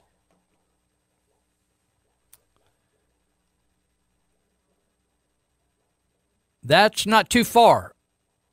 From 2018 to 2023, that's 5 years. That's from $45 million to, where is that money coming from? That money's got to come out of roads and fixing the infrastructure, right? It's over. Some politicians have no patience for these misleading narratives, the article says. The cause, this is a Lodi. In Lodi, they're doing the same thing down there. They're fighting. Lodi City Councilwoman Joanne Mounce, M-O-U-N, Mounce, M-O-U-N-C-E, just like bounce with an M. She says, the cause of this point blank is CalPERS and our pension fund. They decided to put a half-cent tax on the November 6th ballot. That's what she said. This is ridiculous. This has nothing to do with we can't afford the pensions. So, League of California Cities said with local pension costs outstripping revenue growth, many cities face difficult choices that will be compounded in the next recession. Under the current law, cities have two choices: attempt to raise revenue or reduce services. I like that when Marysville just shut down City Hall a day or two a week. If they could cut costs by running 3 days a week, I'd say shut her down, baby. And we'll just come in there. If we got time to get a building permit, we'll get it. If we don't, we'll just build without a permit. Right? I don't need no stinking permit to build. Why would I need a permit? I'm gonna build right. It isn't you don't care about my safety. You kidding me? You want the money. Government wants the money. They don't care whether a guy cuts my hair good or bad. They just want the money. Send it from that the Barber Licensing Bureau to license those people. They just want some government to rule over them. They don't care how he cuts hair. They just want money. That's what all this occupational licensing is about. Few people know this, but Yuba County diverted $1 million out of the health department over to the sheriff's department. Yuba County supervisors, they say, "Oh, we're everything's just fine." Really? Just fine? I don't think it's fine. Things don't. The only people doing fine is the Yuba County Water Agency, and now they don't even want to be called county. They want to become some separatist organization. It's almost like some kind of Sierra Club over there or something. They just want to spend their money willy-nilly and not have any benefit to the. In fact, the Territorial Dispatch asked the Yuba County or the Yuba Water Agency. I can't even say it right because it don't make any sense to me, right? How the citizens of Yuba County are related to the agency. They said there's no relationship at all. We're a standalone agency. That sounds like an Indian tribe to me. Tribal. It's like a sovereign nation. I don't know how an agency crops up where they have no accountability to the taxpayers who started the idea in the first place and had to vote many, many years ago, had to vote to bring this thing into being, the California or the Yuba Water Agency. They voted and kind of committed themselves. You know, everybody wants to do this revisionist history and say, well, yeah, PG&E, they paid for all the bonds and the taxpayer didn't really pay anything. Well, yeah, but if something would have gone wrong with PG&E, they wouldn't have continued paying for the bonds, and we'd have Yuba County citizens not Yuba citizens, but Yuba County citizens would have had to pay for those bonds if PG&E would have failed. And don't you remember some years ago they were about ready to file bankruptcy, PG&E? Don't you remember that? Now we find out that the Yuba County taxpayers have been paying $400,000 or more for 15 or so years, or actually for all the way back, not $400,000 a year every year, but over the last 15 or so years, been up to around $400,000, $430,000. What for? Why would the county pay the water agency money when the water agency now has $100 million in the bank in reserve, and we're short law enforcement officers? And then we have to take money out of the health department. Now, how does that all work? And people over there at that water agency, I don't know whether, I haven't looked at the latest water agency printout on Transparent California, but when I looked on it the last time, it seemed like the boss over there was making almost $300,000 himself. I said, well, when you got $100 million in the bank, you think, hey, I created all that. The guys who created all that are long dead, called supervisors who actually took a huge risk and did something very innovative, something that the later supervisors have been a little slow on. State revenue, now I want you to think about this. State revenue is expected to go up in 2018-19 for the 10th straight year. If state revenue and county revenue and city revenue continues to go up, and that means taxes, more and more tax revenues coming in, and we're in boom times, and CalPERS is making more money than they were in bad times, and we can't pay our CalPERS bill, is that a bad sign to you? If you cannot pay your bills and you're working your fingers to the bone and your wife's working and your kids mowing the lawns and you're putting all the money in, you got to make some changes, dude. Right? In your personal budget. If everybody's working hard and you have your credit card maxed, you think, well, the county doesn't have their credit card maxed. Let me explain something to you. With CalPERS, if you pay them on time, you get a discount, right? You know how when you pay a bill, they'll say if you pay it by the 10th, a lot of these places used to say that if you pay it by the 10th, that's good. If you wait beyond that, we're going to charge you. Or sometimes they'd say take a discount if you paid by the 10th. It was different, right?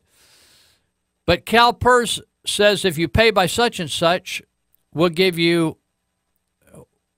thank you for it. If you wait and pay it by the month, a monthly amount, split it up like on payments, we're going to charge you like 3%. So Yuba County does not have the money to pay its annual pension in one shot. So what they do, they went and borrowed money from the Yuba Water Agency, formerly known as the Yuba County Water Agency, because they don't want to be identified with the citizens. And so when you have to borrow money to pay your bills, you're in trouble, dude. You are in big trouble. And isn't it interesting? I was telling somebody the other day, I think I was speaking in the jail, my dad and mother never would borrow money. They borrowed money through the GI Bill to buy a house, build a house themselves, right? Cars, things, any other stuff, if they did not have the money, they did not purchase it. The reason is they were shaped by going through the Depression and rationing during difficulties in World War II. And with that thought in mind, being in a war back-to-back with the Depression, they thought all hell can break loose anytime. So let's play it safe, right? So it's interesting to me how people just willy-nilly go out and borrow all these fantastic amounts of money, including government. Government just borrows. If you look on the current voting ballot. I think there's 5. When you see bonds, BONDS, just substitute borrowing and substitute higher taxes. Because when you borrow, you're going to pay interest. So that means the item, say if it was a $1 item, you're going to pay $1.10 for it. Or if it's $1,000 or $5,000 or $10,000, you know, like that bond, that $70-80 million high school bond or Marysville Joint Unified bond, that bond's going to cost you 100% in the life of the bond paying it off. The $74,000 bond is going to cost you something like $156 billion paying it back. Does that make sense to you? That means you just lost half your revenue, or you paid twice as much for something that should be costing half as much. Besides that, this is another reason you'd be stupid to vote for that school bond. The government, through a racist bill back in the 1930s called the Davis-Bacon Act, it was to keep black contractors who could work cheaper out of the construction business back on the East Coast. Now, every government construction job, freeway, overpass, culvert, dam, school, all has to pay prevailing wages. Instead of like letting the job to somebody who agrees to build by the regulations set forth in the blueprints and let them do it as cheaply, if they get the lowest bid, being cheaper than the other guys, and just open bidding, the government has been controlled by the union because the union wants to have control of all these jobs and forces everybody to pay 20 and 30% more to put up something they could have put up right next door without a government. If, for instance, any of these new buildings Marysville Joint Unified built around town, if you built that privately, you could build the exact quality for 30% less by not using the Davis-Bacon Act, right? But instead of legislators changing that, they're controlled by the unions. So we have what once started out to be a racist bill by Democrats wanting to keep minorities out of the construction field.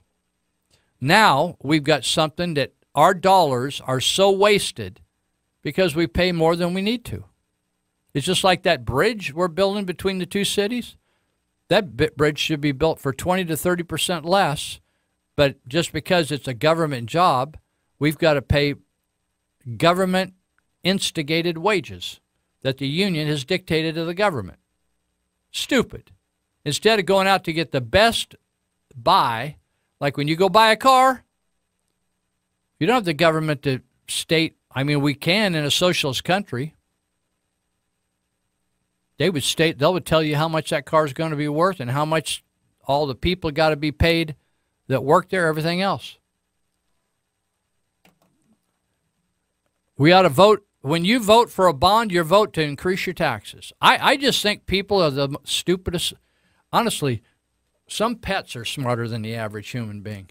I don't even agree that everybody ought to have a right to vote.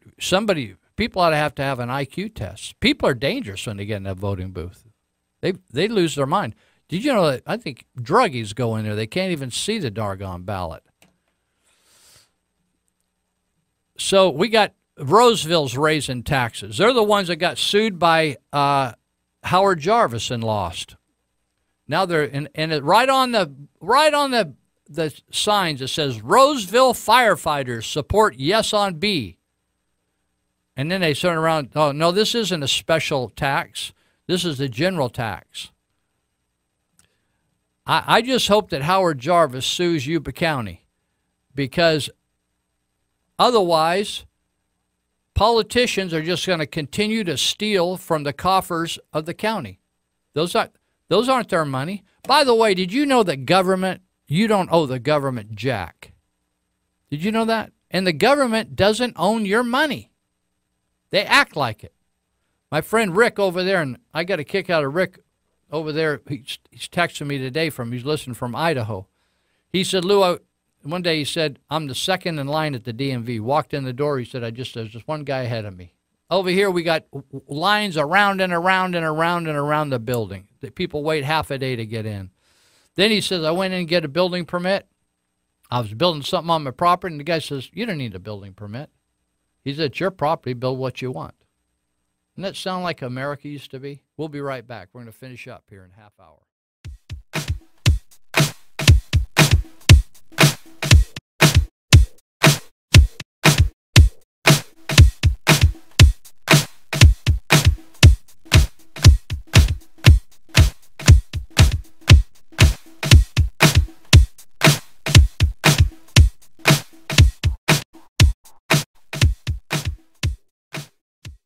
New meaning to the term first responders. Fellow community members stepping forward, volunteering their time to help others faced with what might be some of the most traumatic incidents in their lives. It's called the Trauma Intervention Program, or TIP. It's been used in communities across the United States for years, and its volunteers have been dispatched to provide what they call emotional first aid. A collaboration between police, paramedics, fire departments, and even hospital staff is making sure residents are emotionally taken care of in a time of crisis. Residents are volunteering their time with the Trauma Intervention Program, or TIP, dispatched to the scene of a fire, accident, or death to focus on the emotional needs of those left behind. It's just being there and being comforting, like a good friend or an extension of your family. Ready to assist, sit, and listen to community members in a time of tragedy. To learn more about the Trauma Intervention Program, visit yubasuttertip.org or call 673-9300. Did you know that Article 4, Section 3 of the U.S. Constitution lays out the framework for the state of Jefferson's plan to split California? A state can be formed from the land within another state if the state legislature and Congress approve it with a simple majority vote. 51% is all it takes. Your vote doesn't count in Northern California. California is broken and the time has come for 51. Please visit soj51.net and donate now to show your support. Check out the Territorial Dispatch. Papers are weekly and can be obtained free at distribution or by mail through subscription. It's the only locally owned and operated newspaper in the region. The paper is the rest of the story. And also check out the E-Territorial. It's an online version of the Territorial Dispatch which features local news and events for the Yuba Sutter, Colusa, and Nevada County areas. You'll also find daily and breaking news updates, current traffic, and weather information, along with a calendar of local events. Visit the E-Territorial at eterritorial.com. All right, well, we got a few minutes left, and then there's a sports talk program coming up here at noon. But I wanted to go over some figures here that should get your attention if you're wondering whether to vote on Measure K or not. If the issue is just hiring a couple more law enforcement guys, I want you to just think about these figures. So I'm going to read a few figures off here. These are documents from the Yuba County Water Agency, now wanting to be called the Yuba Water Agency. It shows where they got their operating revenue. And so you pay taxes, right? You pay property taxes. They go to, if you look at on your bill, they go to a guy named Dan Mirswa. He's a Yuba County tax collector, right? And then they divide those taxes, those property taxes up. Then there's small percentages of other fees and taxes like sales taxes. They get a small percentage of that. Some of it, the rest of it goes to the state. They get a small percentage. But so out of that tax revenue that goes to fund the sheriff's department and all the departments, right, the jail, etc., out of that pot of money in 2008, $505,300 was given to the Yuba County Water Agency. Now, I don't know how many officers or deputies that will hire. Wikiman said he'd work for $50,000, I think, last week. But maybe that could hire 3 or 4 people, right? $505,300. 2009, property taxes, $452,720 went to the Yuba County Water Agency. 2010, $408,000. 2011, $400. 12, $392. 13, $382. 14, $400. 15, $430. 2016, $449. 17, $479. A lot of money, right? So then if you look at operating revenues, just in 2017, money coming in from electrical sales and water sales, it was about 66, almost $67 million. But in that same year, in 2017, even though they brought in $67 million, the county taxpayers, instead of paying that into the sheriff's department, took $479,000 of our taxpayers' money, tax money, instead of putting that in the sheriff's department to fund more deputies that we were desperate for. We gave that to the Yuba County Water Agency that just brought in $67 million. Now, they tell me that they have $100 million in reserves. And when you question, like, do you have $100 million? Oh, yeah. But, anytime we fix anything, it costs us $10 million. Okay, fine. But that's $100 million, and you're going to continue making money, right? Like they're selling power.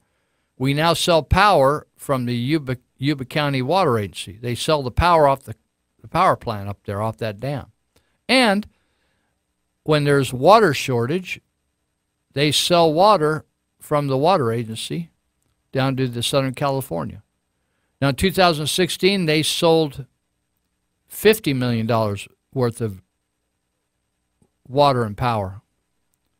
But in that same year, we gave $450,000 out of our tax dollars to a person that made $50 million. I just say, hey, if you got $100 million, why don't you kick down, I don't know, a few million, right? And reimburse the county for all these tax dollars that went over to do whatever. Maybe you were in need back then. You were short of money because PG&E was paying off the bonds. I bet that's what you're going to tell me. Oh, Lou, back then we didn't have control of that money. PG&E was paying off all the bonds. Okay. Well, now that's different. And now we're not having to pay, PG&E has to pay big $1 million salaries. We're not quite there yet in the county. And PG&E has to pay stakeholder dividends. And they got boards of directors, and they got all foo-for-all. We don't have that in the county. So build your spillway if that's what you think is necessary. Repair your stuff, but you don't every year. If you think you're going to continue to be selling power, you're still in the power business and the water business. Why don't you pay some of those $450,000 payments, $400,000, $380,000? Pay those back and put a few more deputies on the road. Why don't you try that well, no, we can't. Well, we haven't had an agreement that we got to do it just that way. You know something? That's as disingenuous as when supervisors tell me, we don't have anything to do with the raises. They're mandated by law to raise every time the judges, get a raise. Well, how'd that happen? Well, back in 2002, the supervisors voted to attach that. They had nothing to do with it except vote for it. That's why people just get totally pissed off and don't believe a thing you say. It's interesting. If you're married and you discover your spouse lies to you every once in a while, then it becomes a problem of when they lying and when aren't they. When are they lying and when aren't they? That's a problem right there. Once you start picking up, well, they didn't actually tell the truth. That's why I think in court, when I have to testify in court, they say, are you promising to tell the truth? They don't just say that, tell the truth. Because sometimes people will just shade the truth. So they try to cover all the loopholes. Tell the truth, the whole truth, nothing but the truth. I don't even know whether they throw God in there anymore. So help you God. Or maybe it's so help you something. So anyway, there's ways, there's money out there. Let me tell you this before we close. We're down to the last 50 minutes. I want you, if you can name me an agency of the state government that's running well and efficiently and effectively, let me know. I'm going to give you my number. Or if you need loose picks at the last minute, 530-713-1838. I'll give it to you again. 713-1838. That's my cell phone. You can text me, and don't just text me saying you want it. I got to have your email. I can't just wish it to you. So here's this. This is so discouraging. The question is, how bad an administrator was Jerry Brown? DMV's in chaos. Caltrans has thousands more workers than they need. In fact, one Caltrans guy told a friend of mine that they don't even need this SB1 money. They got money running out their ears. They can't even keep up with all the money and all the jobs. CalPERS and CalSTRS is a train wreck. The state's in the middle of a government crime wave because of reducing. Did you know now you can just walk into like one of these tool shops or steal something, run out the side door, just keep it under $950. They won't even arrest you. They'll just cite you. It's a misdemeanor. You could do it once a day. $950, $950, $950. No wonder people are just getting ripped off left and right. Now, Medicaid,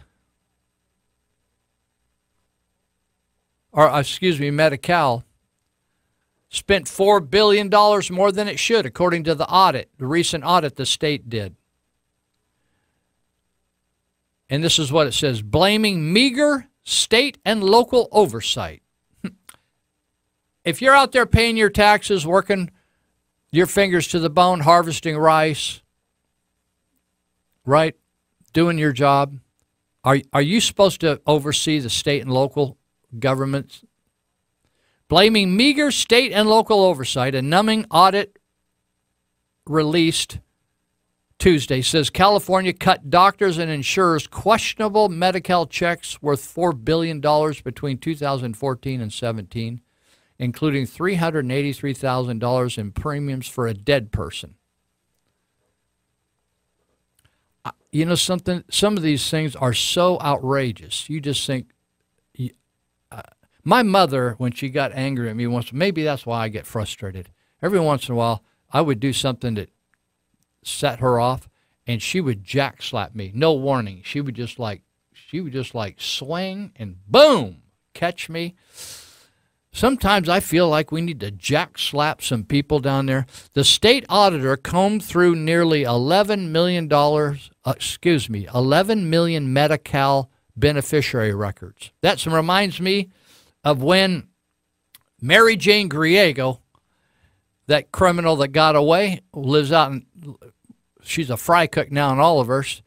She turned Dr. Cassidy in as committing medicine or medical crimes over there at Yuba County Jail, and they went through 10 years of his prescription writing. I thought, man, that's a lot of work. Go through 10 years of paperwork, right? They went through 11 million medical beneficiary records, Medi-Cal, and red flagged 450,000 as eligible in one state's database, but not in the actual counties where the beneficiaries reside. Furthermore, the report found 57% of the discovered discrepancies had gone unfixed for over 2 years. The key reason for the question, how did this happen? There's a group called Healthcare Services at the state. They failed to ensure that the counties resolved discrepancies between state and county Medi-Cal eligibility. It's a lot of gobbledygook, right? Auditor Elaine Howell wrote this in she's a state auditor, Elaine Howell, 47-page audit. I like auditors. We used to have auditors that looked at the Yuba County Office of Education. I always loved to read their audits because I thought, hey, somebody needs to be looking closely at this. People could be cheating. People could be absconding with money. People could be doing stupid stuff. We need to figure out whether we're going to go broke or not next year or the week after. As a trustee of the county Board of Education, I was always concerned. I said, I don't want it to happen on my watch. I was always reading those things page by page by page. And God bless State Auditor Elaine House. She went after him in a 47-page audit. Article says, This article says California is mismanaged and it could get worse should the Democrats have a supermajority. A supermajority is when you have enough senators and enough assembly people, men and women's, that if 2/3 of them are of one party, they could vote whatever they want. They could vote and say you need to paint your house green. They could vote and say you can only use 20 gallons of water a day. They can vote whatever they want and make it stick. 2/3 vote, right? So if you get a supermajority, and we've been flirting, we just got back from a supermajority by recalling Todd Newman down in Fullerton. But they're really close to supermajority. So with a Democrat governor, Gavin Newsom, expect higher taxes, less oversight, and fewer audits, or audits that are meaningless. Think about it, people, Gavin Newsom. Unbelievable.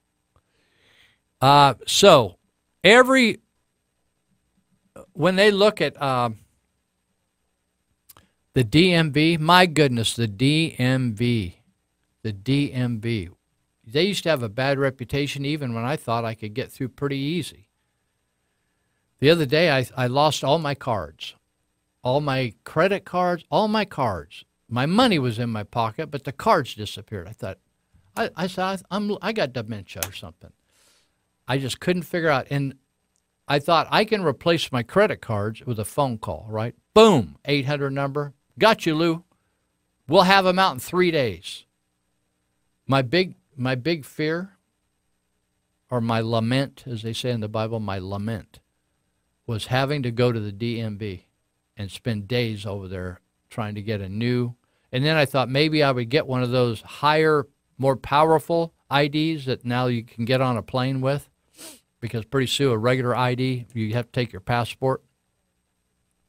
But they'd give you a more powerful ID, but you got to have all this documentation. A lot of people are saying you can't even make it through in one trip. I thought, holy mackerel, I do not have time. I don't even know how long I'm going to live. I may not even survive the experience. DMV. When people are writing about it, it's become a byword and a legendary thing. People are writing about it. I went to the DMV and I made it through in 3 hours. They're praising God, thanking God for a miracle. That's a scary thought, man, right there. All right. If you have your kids in the public school, I don't have time to do a long thing about this. We're almost out of time, and these sports guys want to get in and take my place. If you have your kids in public school, you need to really seriously think of getting them out of there. Let me just tell you this. Recently, in Southern California, a high school student was given an assignment in English class to pick an issue and make an argument for or against it. Attorneys do this, I think, in law school. They got to argue for it, then they got to argue against it. So they're trying to teach them how to look at both sides of an issue. They call it critical thinking, or I think it's better to be said analytical thinking. The 16-year-old decided to do her essay on the Dreamers. Now, if you forgot what the Dreamers is, that's the group of people that Obama claimed were just youngsters trying to make it through high school, called Deferred Action for Childhood Arrivals, or Dreamers. The 16-year-old decided to do her essay on Dreamers, argue for it, argue it against it. But her teacher rejected the topic, telling her that there was no argument against those young people who were brought to the United States illegal. In other words, no use debating that because we already made up our mind. Kind of like climate, global warming, climate change. Don't be even arguing that because that's set. Same with evolution. We all came from monkeys. We all figured that out. We went back there and met our ancestors, and yep, they're hanging around the trees. They're monkeys. So there's no debate about that. So the student's father was outraged by the teacher's intolerance for diverse thought and wanted to make an issue of it. But his daughter feared retribution if he made a stink, and the incident went unaddressed. Isn't that how it is? You know something's wrong. This is unrighteous. It's egregious.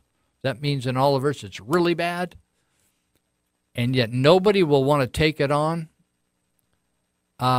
So you just take a beating.